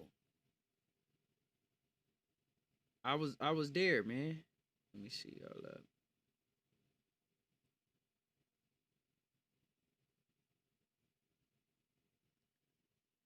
You said, did you send the cash? Yup. You said the $5. Yeah, I said that shit, my boy. You ain't get it yet? I sent it, man. Just give it a couple days. Give it no more than a month, man. Don't wait no more than a month. It'll be there. Cuba, I appreciate you too, girl. I got my motherfucking I got variety packs up in my chat, man. I got the Mexicans. Okay, let me put that better. I got the Hispanics. I got the Black Queens. I got the motherfucking. I got the It ain't funny if you ain't got a bunny. I got the. Let me see what else I got up in the chat, man. I got motherfuckers that's from Denmark that be in the chat, man. Shout out to everybody in the UK, man. My boy, I remember his name too. It was Mark Mutt, Mark Tut, man. Shout out to Mark, man, from the motherfucking Denmark. And the other girl that's from Australia, I forget your name. Is it Jessica? Jessica. Shout out Jessica from motherfucking Australia. No, we not ready for you to get off. I'm finna finesse you to stay. I did. I gave y'all some game, bro. I just gave you some money game. You don't know no niggas on motherfucking. You don't know nobody on motherfucking YouTube right now that just told you how to go start you a business right like that. I mean, no strings attached. I didn't lie. I didn't leave nothing out. You will need some money to start the business. I told you I started with $27, but I did have help from my uncle and my auntie. My auntie and my uncle helped me get the lawnmower. Well, really, my uncle, but my auntie told my uncle. You feel me? So she was like, I'm gonna tell your uncle to hook you, get you, all of the shit, cause he know how to get all that stuff. I don't know how he do it. That nigga, man. Wait till when I be streaming at my auntie in them house. Watch. You'll see what I'm talking about. You'll see what I'm talking about, man. When I shout out to Kiana, man. Kiana. The fuck, girl? She must be trying to be blessed by God, and God gonna do it. God gonna do it. You and Cupid is gonna do it. I be praying too. I be praying for everybody. I don't care if you ain't sent $1, nigga. I'm still praying. I'm gonna act like you did. Even if you didn't, I still would have prayed. I don't give a fuck about money. Man, I almost lost my fucking life. You know when you almost lose your life, money and the same shit everybody else be liking and be wanting to do, none of that shit is important to you no more. You're like, nigga, I'm happy to still be here, nigga. I'm glad I didn't get taken away, nigga. And people don't understand that until you go. I don't want nobody to go through a life-death experience because I didn't want to. Shit. I didn't want that shit to happen, nigga. But shit, it happened. You know what I mean? Now my motherfucking stomach look like Chucky face. You know what I'm saying? My stomach used to be a pretty than a motherfucker. You know what I'm saying? I might have had like a little stretch marks and shit from when I was fat and shit. My belly button might look a little funny looking, you know what I'm saying? Because I was fat, but Other than that, you wouldn't even paid attention because of the abs and shit. You're gonna be like, damn, okay. Cause I don't really take my shirt off around people like that. Cause they just be staring. They be looking at me like a snack. They be like, damn, daddy. I be like, hey. I don't like people touching me. I don't like that shit. Like you can touch my arm and shit, but when people start touching on your chest and touching on your stomach, man, that shit. Cause you know, once you fat, I don't know about everybody else. I think it's called like some like a fat disease or something. You still think you fat, like you still think you big as shit, and you really don't be. And it tickle to be touched on the stomach to me. That shit tickle like a motherfucker. I be feeling like Elmo. I just be yes, yeah. I be cracking the fuck up. Like, don't touch me. I'm ticklish. I need those prayers too. Why? What if I get? Why you're so appreciated? I'm appreciated. I appreciate shit, man. I appreciate little shit. I'm one of them people. I'm telling you, I can go in this box right now. I got old letters from back when I was in high school. Girls writing me letters. I kept all that shit. I kept all of it. I couldn't get rid of it. I don't know why. I just couldn't get rid of it. I appreciate it. You know, people was writing me like sending me birthday cards and shit. I ain't never got rid of that shit. I got all that shit. I got all the shit that my ex-girlfriends gave me. Like, my ex-girlfriend made a book. She made a book with me and her and the pictures and shit. Like, it's a nice book. I can't throw that away. I don't know. I guess I'm a hoarder. I can't throw it away, bro. It's body dysphoria. I've been on both sides, fat and skinny. Yeah. Like I be still like I already know. I know I'm not because people I ask like they would ask that shit like, how you get abs? How did you do that?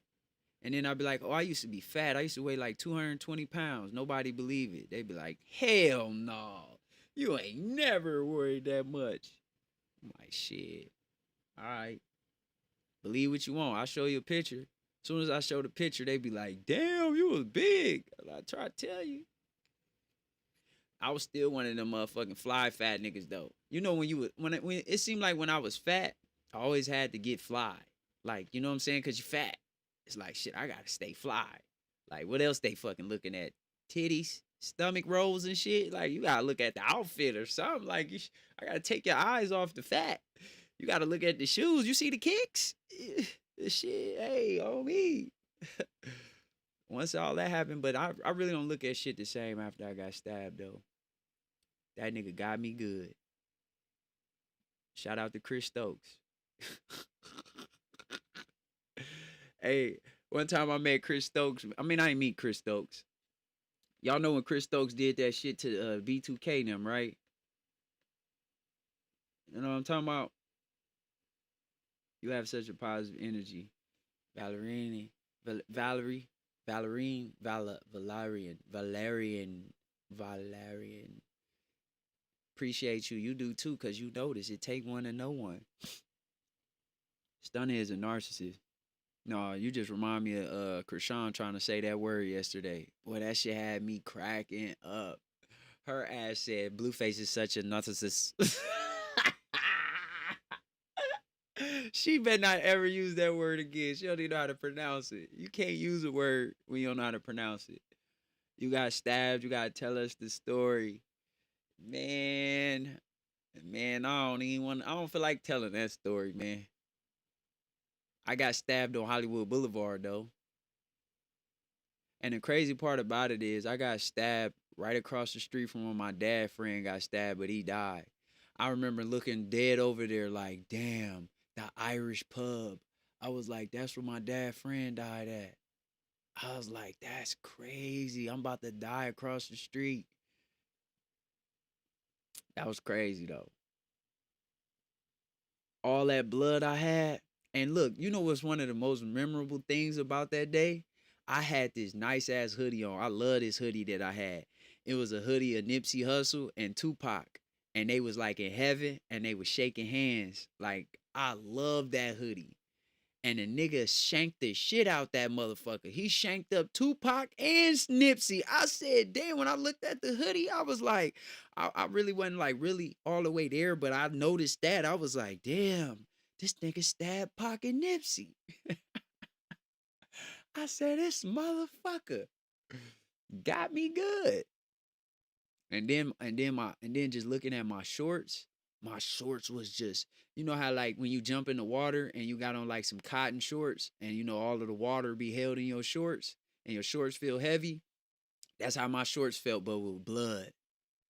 I was like, damn. I was like, there's no way I'm surviving this.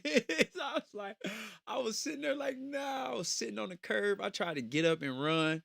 I tried to run away from the crowd because it was a crowd of people around me. It was the Super Bowl. You know what I'm saying? It was Super Bowl weekend. I'll never forget. And the motherfucking crowd was around me. And they had their fucking phones out recording me. I said, these motherfuckers these 2,000 motherfuckers, man. All they know how to do is record. I couldn't do nothing about it because I couldn't even yell. I was trying to talk and my voice was like, I was talking like that. I was like, it sounded like in my mind I was saying call 911, but I was like, call 911. Call 911. I was like, fuck.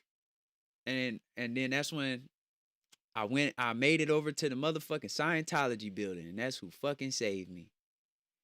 They didn't, well, yeah, they saved me. Cause they motherfucking protected me. They security guards, they brought me in the Scientology building. They sat me down on the seat and they called the ambulance.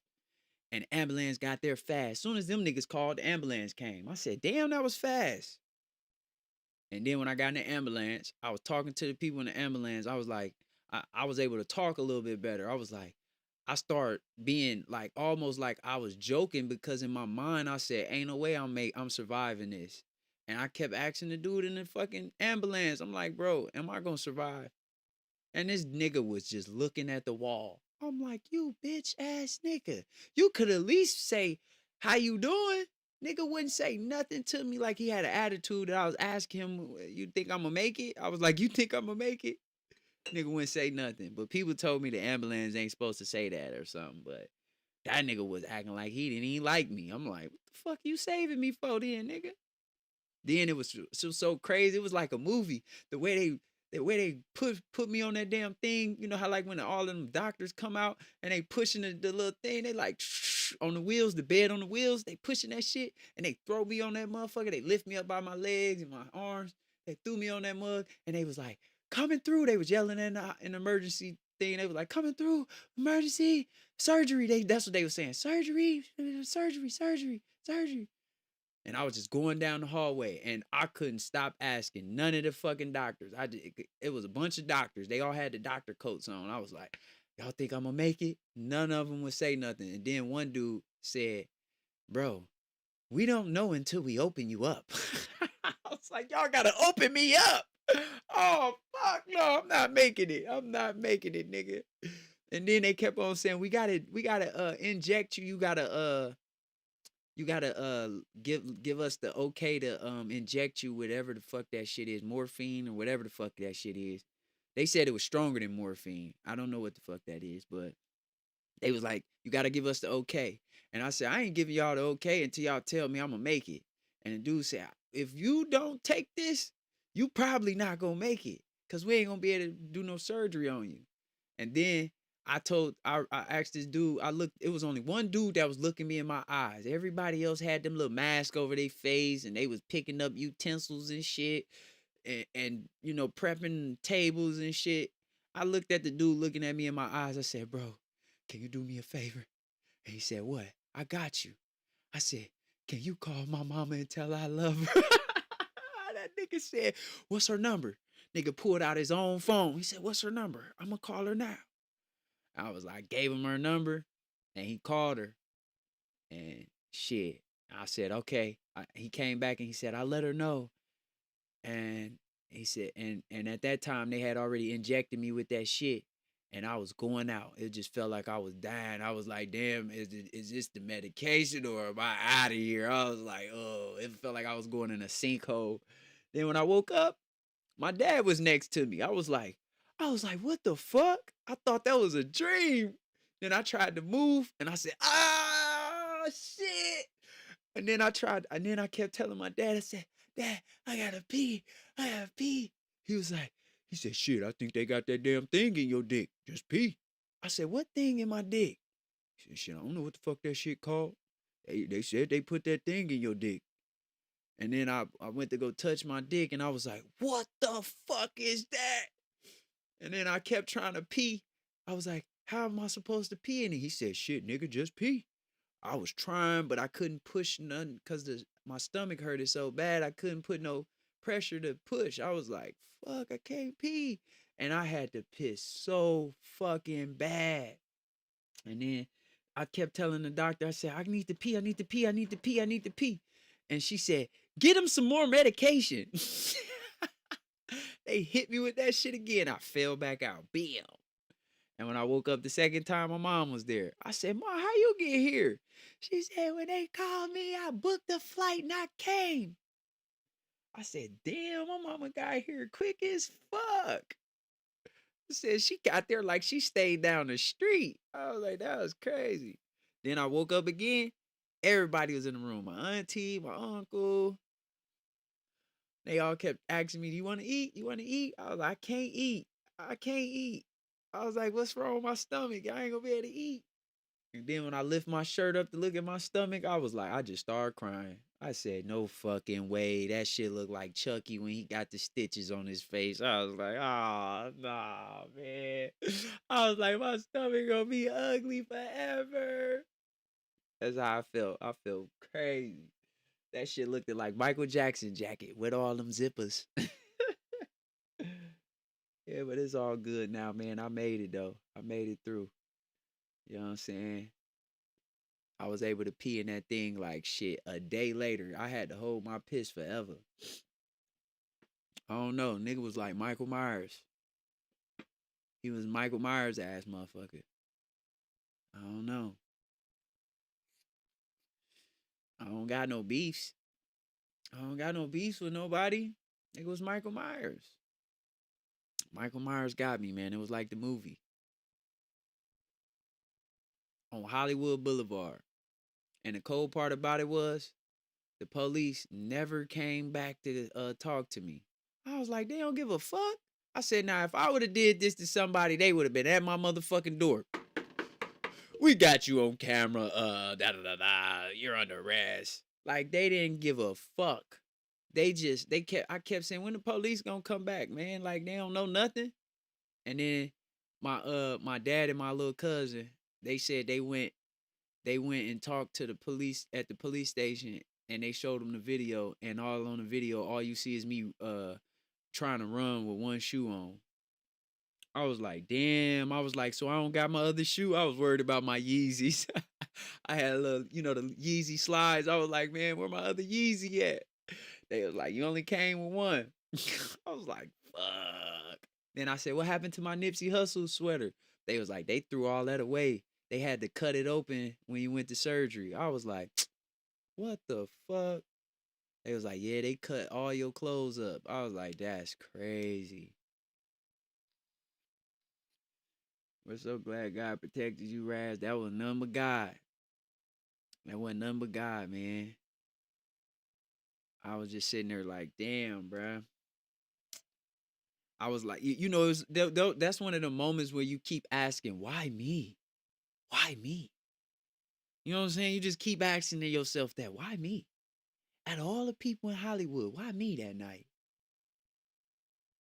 I'm like, I've been in Hollywood for years. I said, I used to hear so many people getting stabbed in Hollywood. I didn't help people in Hollywood that got stabbed. I used to see the most wildest shit in Hollywood. I seen a Chinese dude, his girlfriend cheated on him when they came out there for vacation. That nigga jumped off the top of the building. He jumped off the top of the building. I was right there in the front row. I had front row seats to it. In my mind, I said, this motherfucker's not jumping. I said, he's just being dramatic. I was like, he just wants some attention. That's what I kept saying to everybody that was next to me. I said, he not really about to jump. I was like, what nigga gonna really jump over a girl? I was like, that shit sound crazy. I said he just wants some attention. He probably want the girl to come back and be like, no, don't do it. And then all these people was like, this one dude that I knew, he said, bro, keep talking to him, and I'm gonna go up there and I'm gonna try to grab his ass. And I was like, all right. And I was saying, hey, bro, it's not worth it. I was like, it's not worth it. This not God's plan. I was like, come on, dude. I said, she just a bitch. You can get another one. And then I seen the two dudes, the dude that I knew and the other nigga I didn't know. I seen both of them. They was creeping up on him. And soon as he looked back at them niggas, he jumped. I was like, oh no. And I tried to watch him. But then when he got real close to the ground, I closed my eyes. It felt like it was me. I was like, oh. And he hit the ground. You felt that shit thump. It was like, doom. And then I seen his head. When I opened my eyes, his fucking head dribbled on the ground like douche, like 2 or 3 times. And this old man walked past. He didn't even stop to stay. He just said, he's gonna die of brain trauma. It's over. He just kept walking. I was like, and when he was on the ground, he was still moving. He was like, he was making noises, but the only noise he was making was, and everybody was like, he done. He not alive no more. His body is in shock right now. He gone. And I was like, no, I think he's still alive. His eyes was looking. He tried to look up at me. I said, hell no, I ain't looking at that nigga. Boy, I was like, what the hell? And when the ambulance and them got there, you know, the fire department always get there first. The fire department got there first, then the ambulance. And then when the ambulance got there, the fire department just went up to the people in the ambulance and they said, DOA, DOA. I was like, dang, I know what that mean. I seen that on that movie. I was like, that's dead on arrival. I said, damn. That shit was crazy though, man. Watching somebody commit suicide like that, bruh. I was like, fuck. You see the worst, craziest shit in Hollywood. But yeah. But I'm definitely, I still be having I had to lose so much weight. Like I was so cut the fuck up. I was cut the fuck up before I got stabbed. Like you feel me? Like big ass broad shoulders and shit. Nigga, I look like that motherfucking action figure that you would buy at the toy store. And I couldn't work out no more. And like it's still certain stuff that I can't do sometimes, like that I used to do to get like an 8-pack and shit. Like I can't do them workouts no more. So now I can only get like a 6-pack. You know what I mean? I can't get the 8-pack. I had the whole 8-pack, nigga, straight serious. Nigga, I was looking like $100 slab, nigga. Oh man. But it's all good though. You win some, you lose some. But you live to fight another day. That day, that nigga thought I lost. I just was rebirthed. That's what I felt like. The old me had to die in GTA. And the new me was reborn. That's what it was. But it took for me forever to learn how to start talking to people. I had stopped talking to people. I had stopped going outside. I had to go through therapy. Yeah, I didn't want to go outside, bro. It was like I kept thinking something may happen to me because that shit happened to me. And I'm like, I didn't think that was going to happen to me. So your mind be all fucked up. Like you keep thinking like when people walking past you, like, that nigga finna do it to me. You know what I'm saying? He finna get me. I kept having that feeling. I had to learn how to walk and shit again. I couldn't walk right. My legs wouldn't like moving in sync. That shit took a long time to recover. But the only thing I was worried about in the hospital was I kept asking all the nurses. I was like, y'all think my dick gonna get hard? That's all I kept asking. Cause I was like, if that motherfucker ain't working no more, man, hey man, I don't know what the hell God plan is. But he might as well go ahead and just bring me back home. Cause nigga, if that thing don't work, cause I couldn't feel it. I'm like, I don't feel that motherfucker. I'm like, that motherfucker don't work. I was like, nah. The nurses thought that shit was funny. I was dead ass serious. They kept coming in there every night, like, "How are you feeling? How are you feeling, Mr. Watkins? Do you have you getting any feeling in it again?" And I used to be like, "Nah." And then I told the one nurse, I said, "Man, can you touch it?" She touched that motherfucker too. She was like, "Can you feel that?" I said, "I felt that. I felt it. I felt it. I felt it." Do it again. She was for sure. That's when I knew them nurses is some freaks. She kept telling me, she was like, "You should have asked me that at 4 in the morning." I said, "What?" I said, "She's a freak. In my closet. In my closet, a freak." She was like, "You can't." She was like, "Why would you ask me that during the day? You should have asked me last night at 4." I said, "Well, shit. Well, damn." But then my little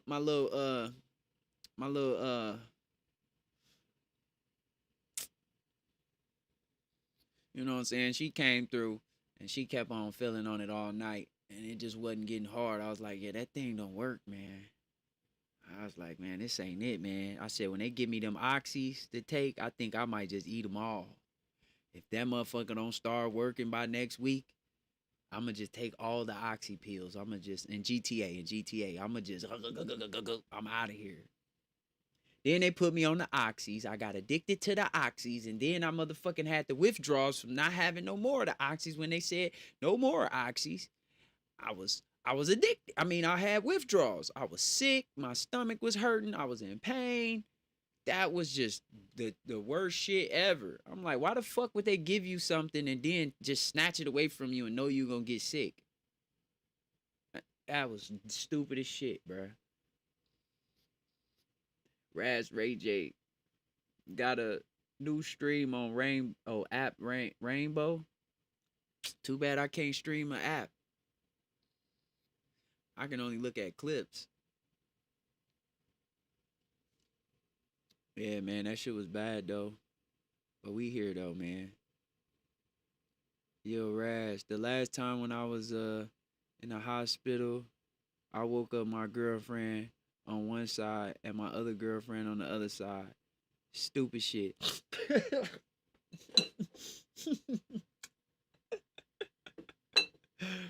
Oh shit. The girl I was talking to at the time, man, she didn't even want to leave the hospital when she seen them nurses being that nice. She didn't even want to leave. The nurse ended up going to tell on her ass and told her that like she can't stay this long. Like she wanted her ass gone. And the security came up there and said, "Ma'am, you've been here for 2 days. You're gonna have to leave and you're gonna have to come back in a couple hours to do your guest pass again." Man, them nurses wasn't no joke in there. That nigga said he had the double trouble in there. Man, what? It's on YouTube too? Oh, if it's on YouTube, I can look at that. Man, but I'm about to get off here, man. I gotta go walk the dogs. I gotta take the dogs outside or something, man. You know? And shout out to Kiana and shout out to Cuba. I know if I was on the hospital bed, I had me two on the side. I had Kiana over here, I had Cuba over here. They'd be like, "Are you okay, Raz? Are you okay? Do you want to eat some more applesauce?" And I'll be like, "Shit, you know what I'm saying? I'll take some of that applesauce." You dig? Can you feed it to me, baby? Yeah, I'll hold the cup, Kiana, while you use the spoon. Kiana be over there like, "Okay, I'll definitely do that." Ooh, I be like, "I got a little spill on my chin. Can you get it? Can you wipe that off?" "Oh yeah, I have you. Thank you, no problem." "Can you give me a little rub?"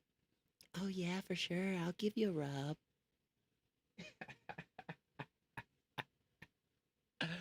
Ah, shit, man. I cracked myself up. My mama used to tell me I was crazy if you laugh at your own jokes.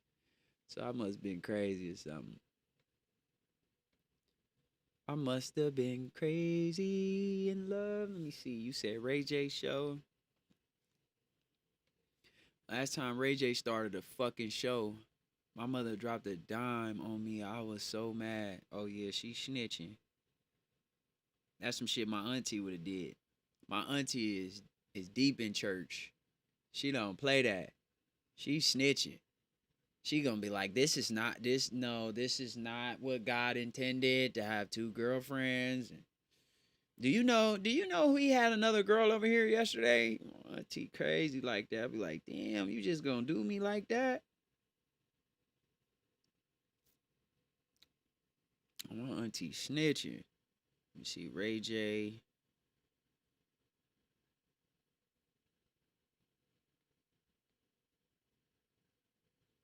What you say Ray J show was called? That nurse voice. Oh shit.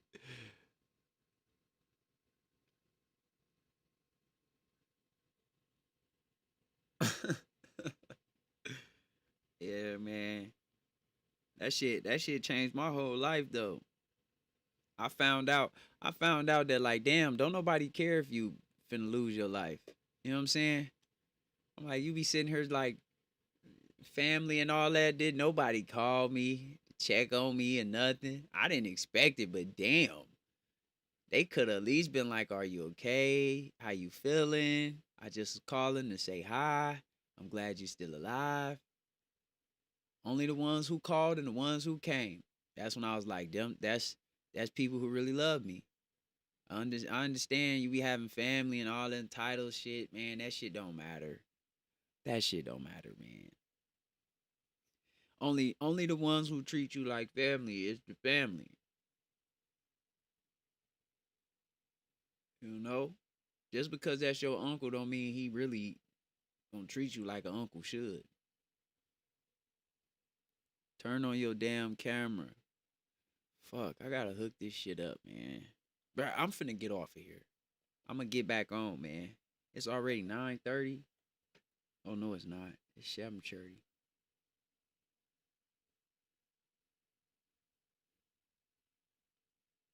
All my clocks is wrong. My clock on my computer wrong.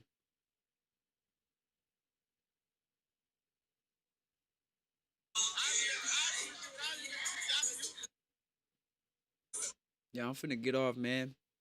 I talked to y'all long enough, man. Sheesh. I ain't had no camera on.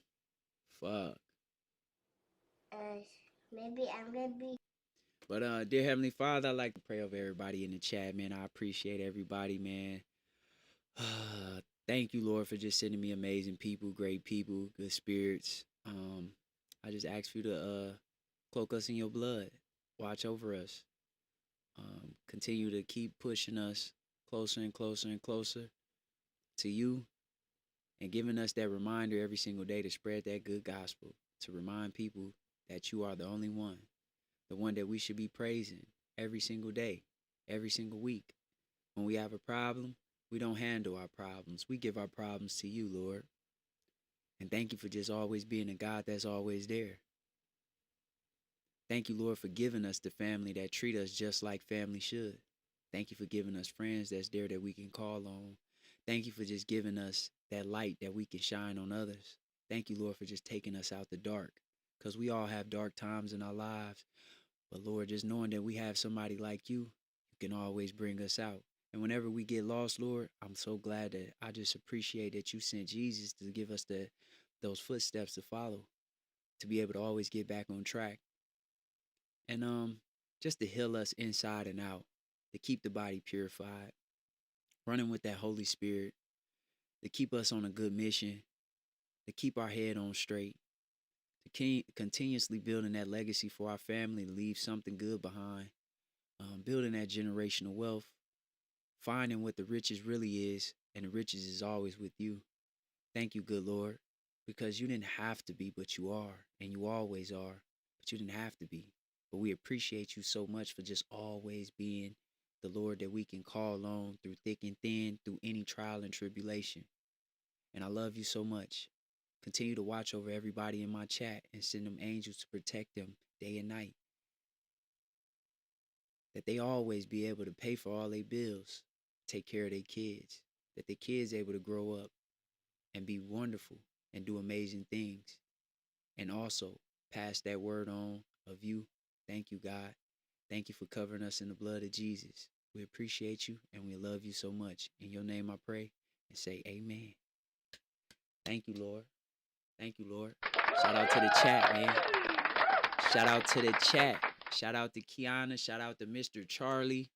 Shout out to Amanda. Shout out to Cuba. Shout out to DJ Money. Shout out to Josiah. Shout out to Valerian. Shout out to Yan. Shout out to Tiffany. Shout out to Chelsea. Shout out to Lonnie Pop. Oh, Lonnie Pop. Shout out to Tiffany. Shout out to I think that's it. It ain't gonna let me go up no higher, I don't think.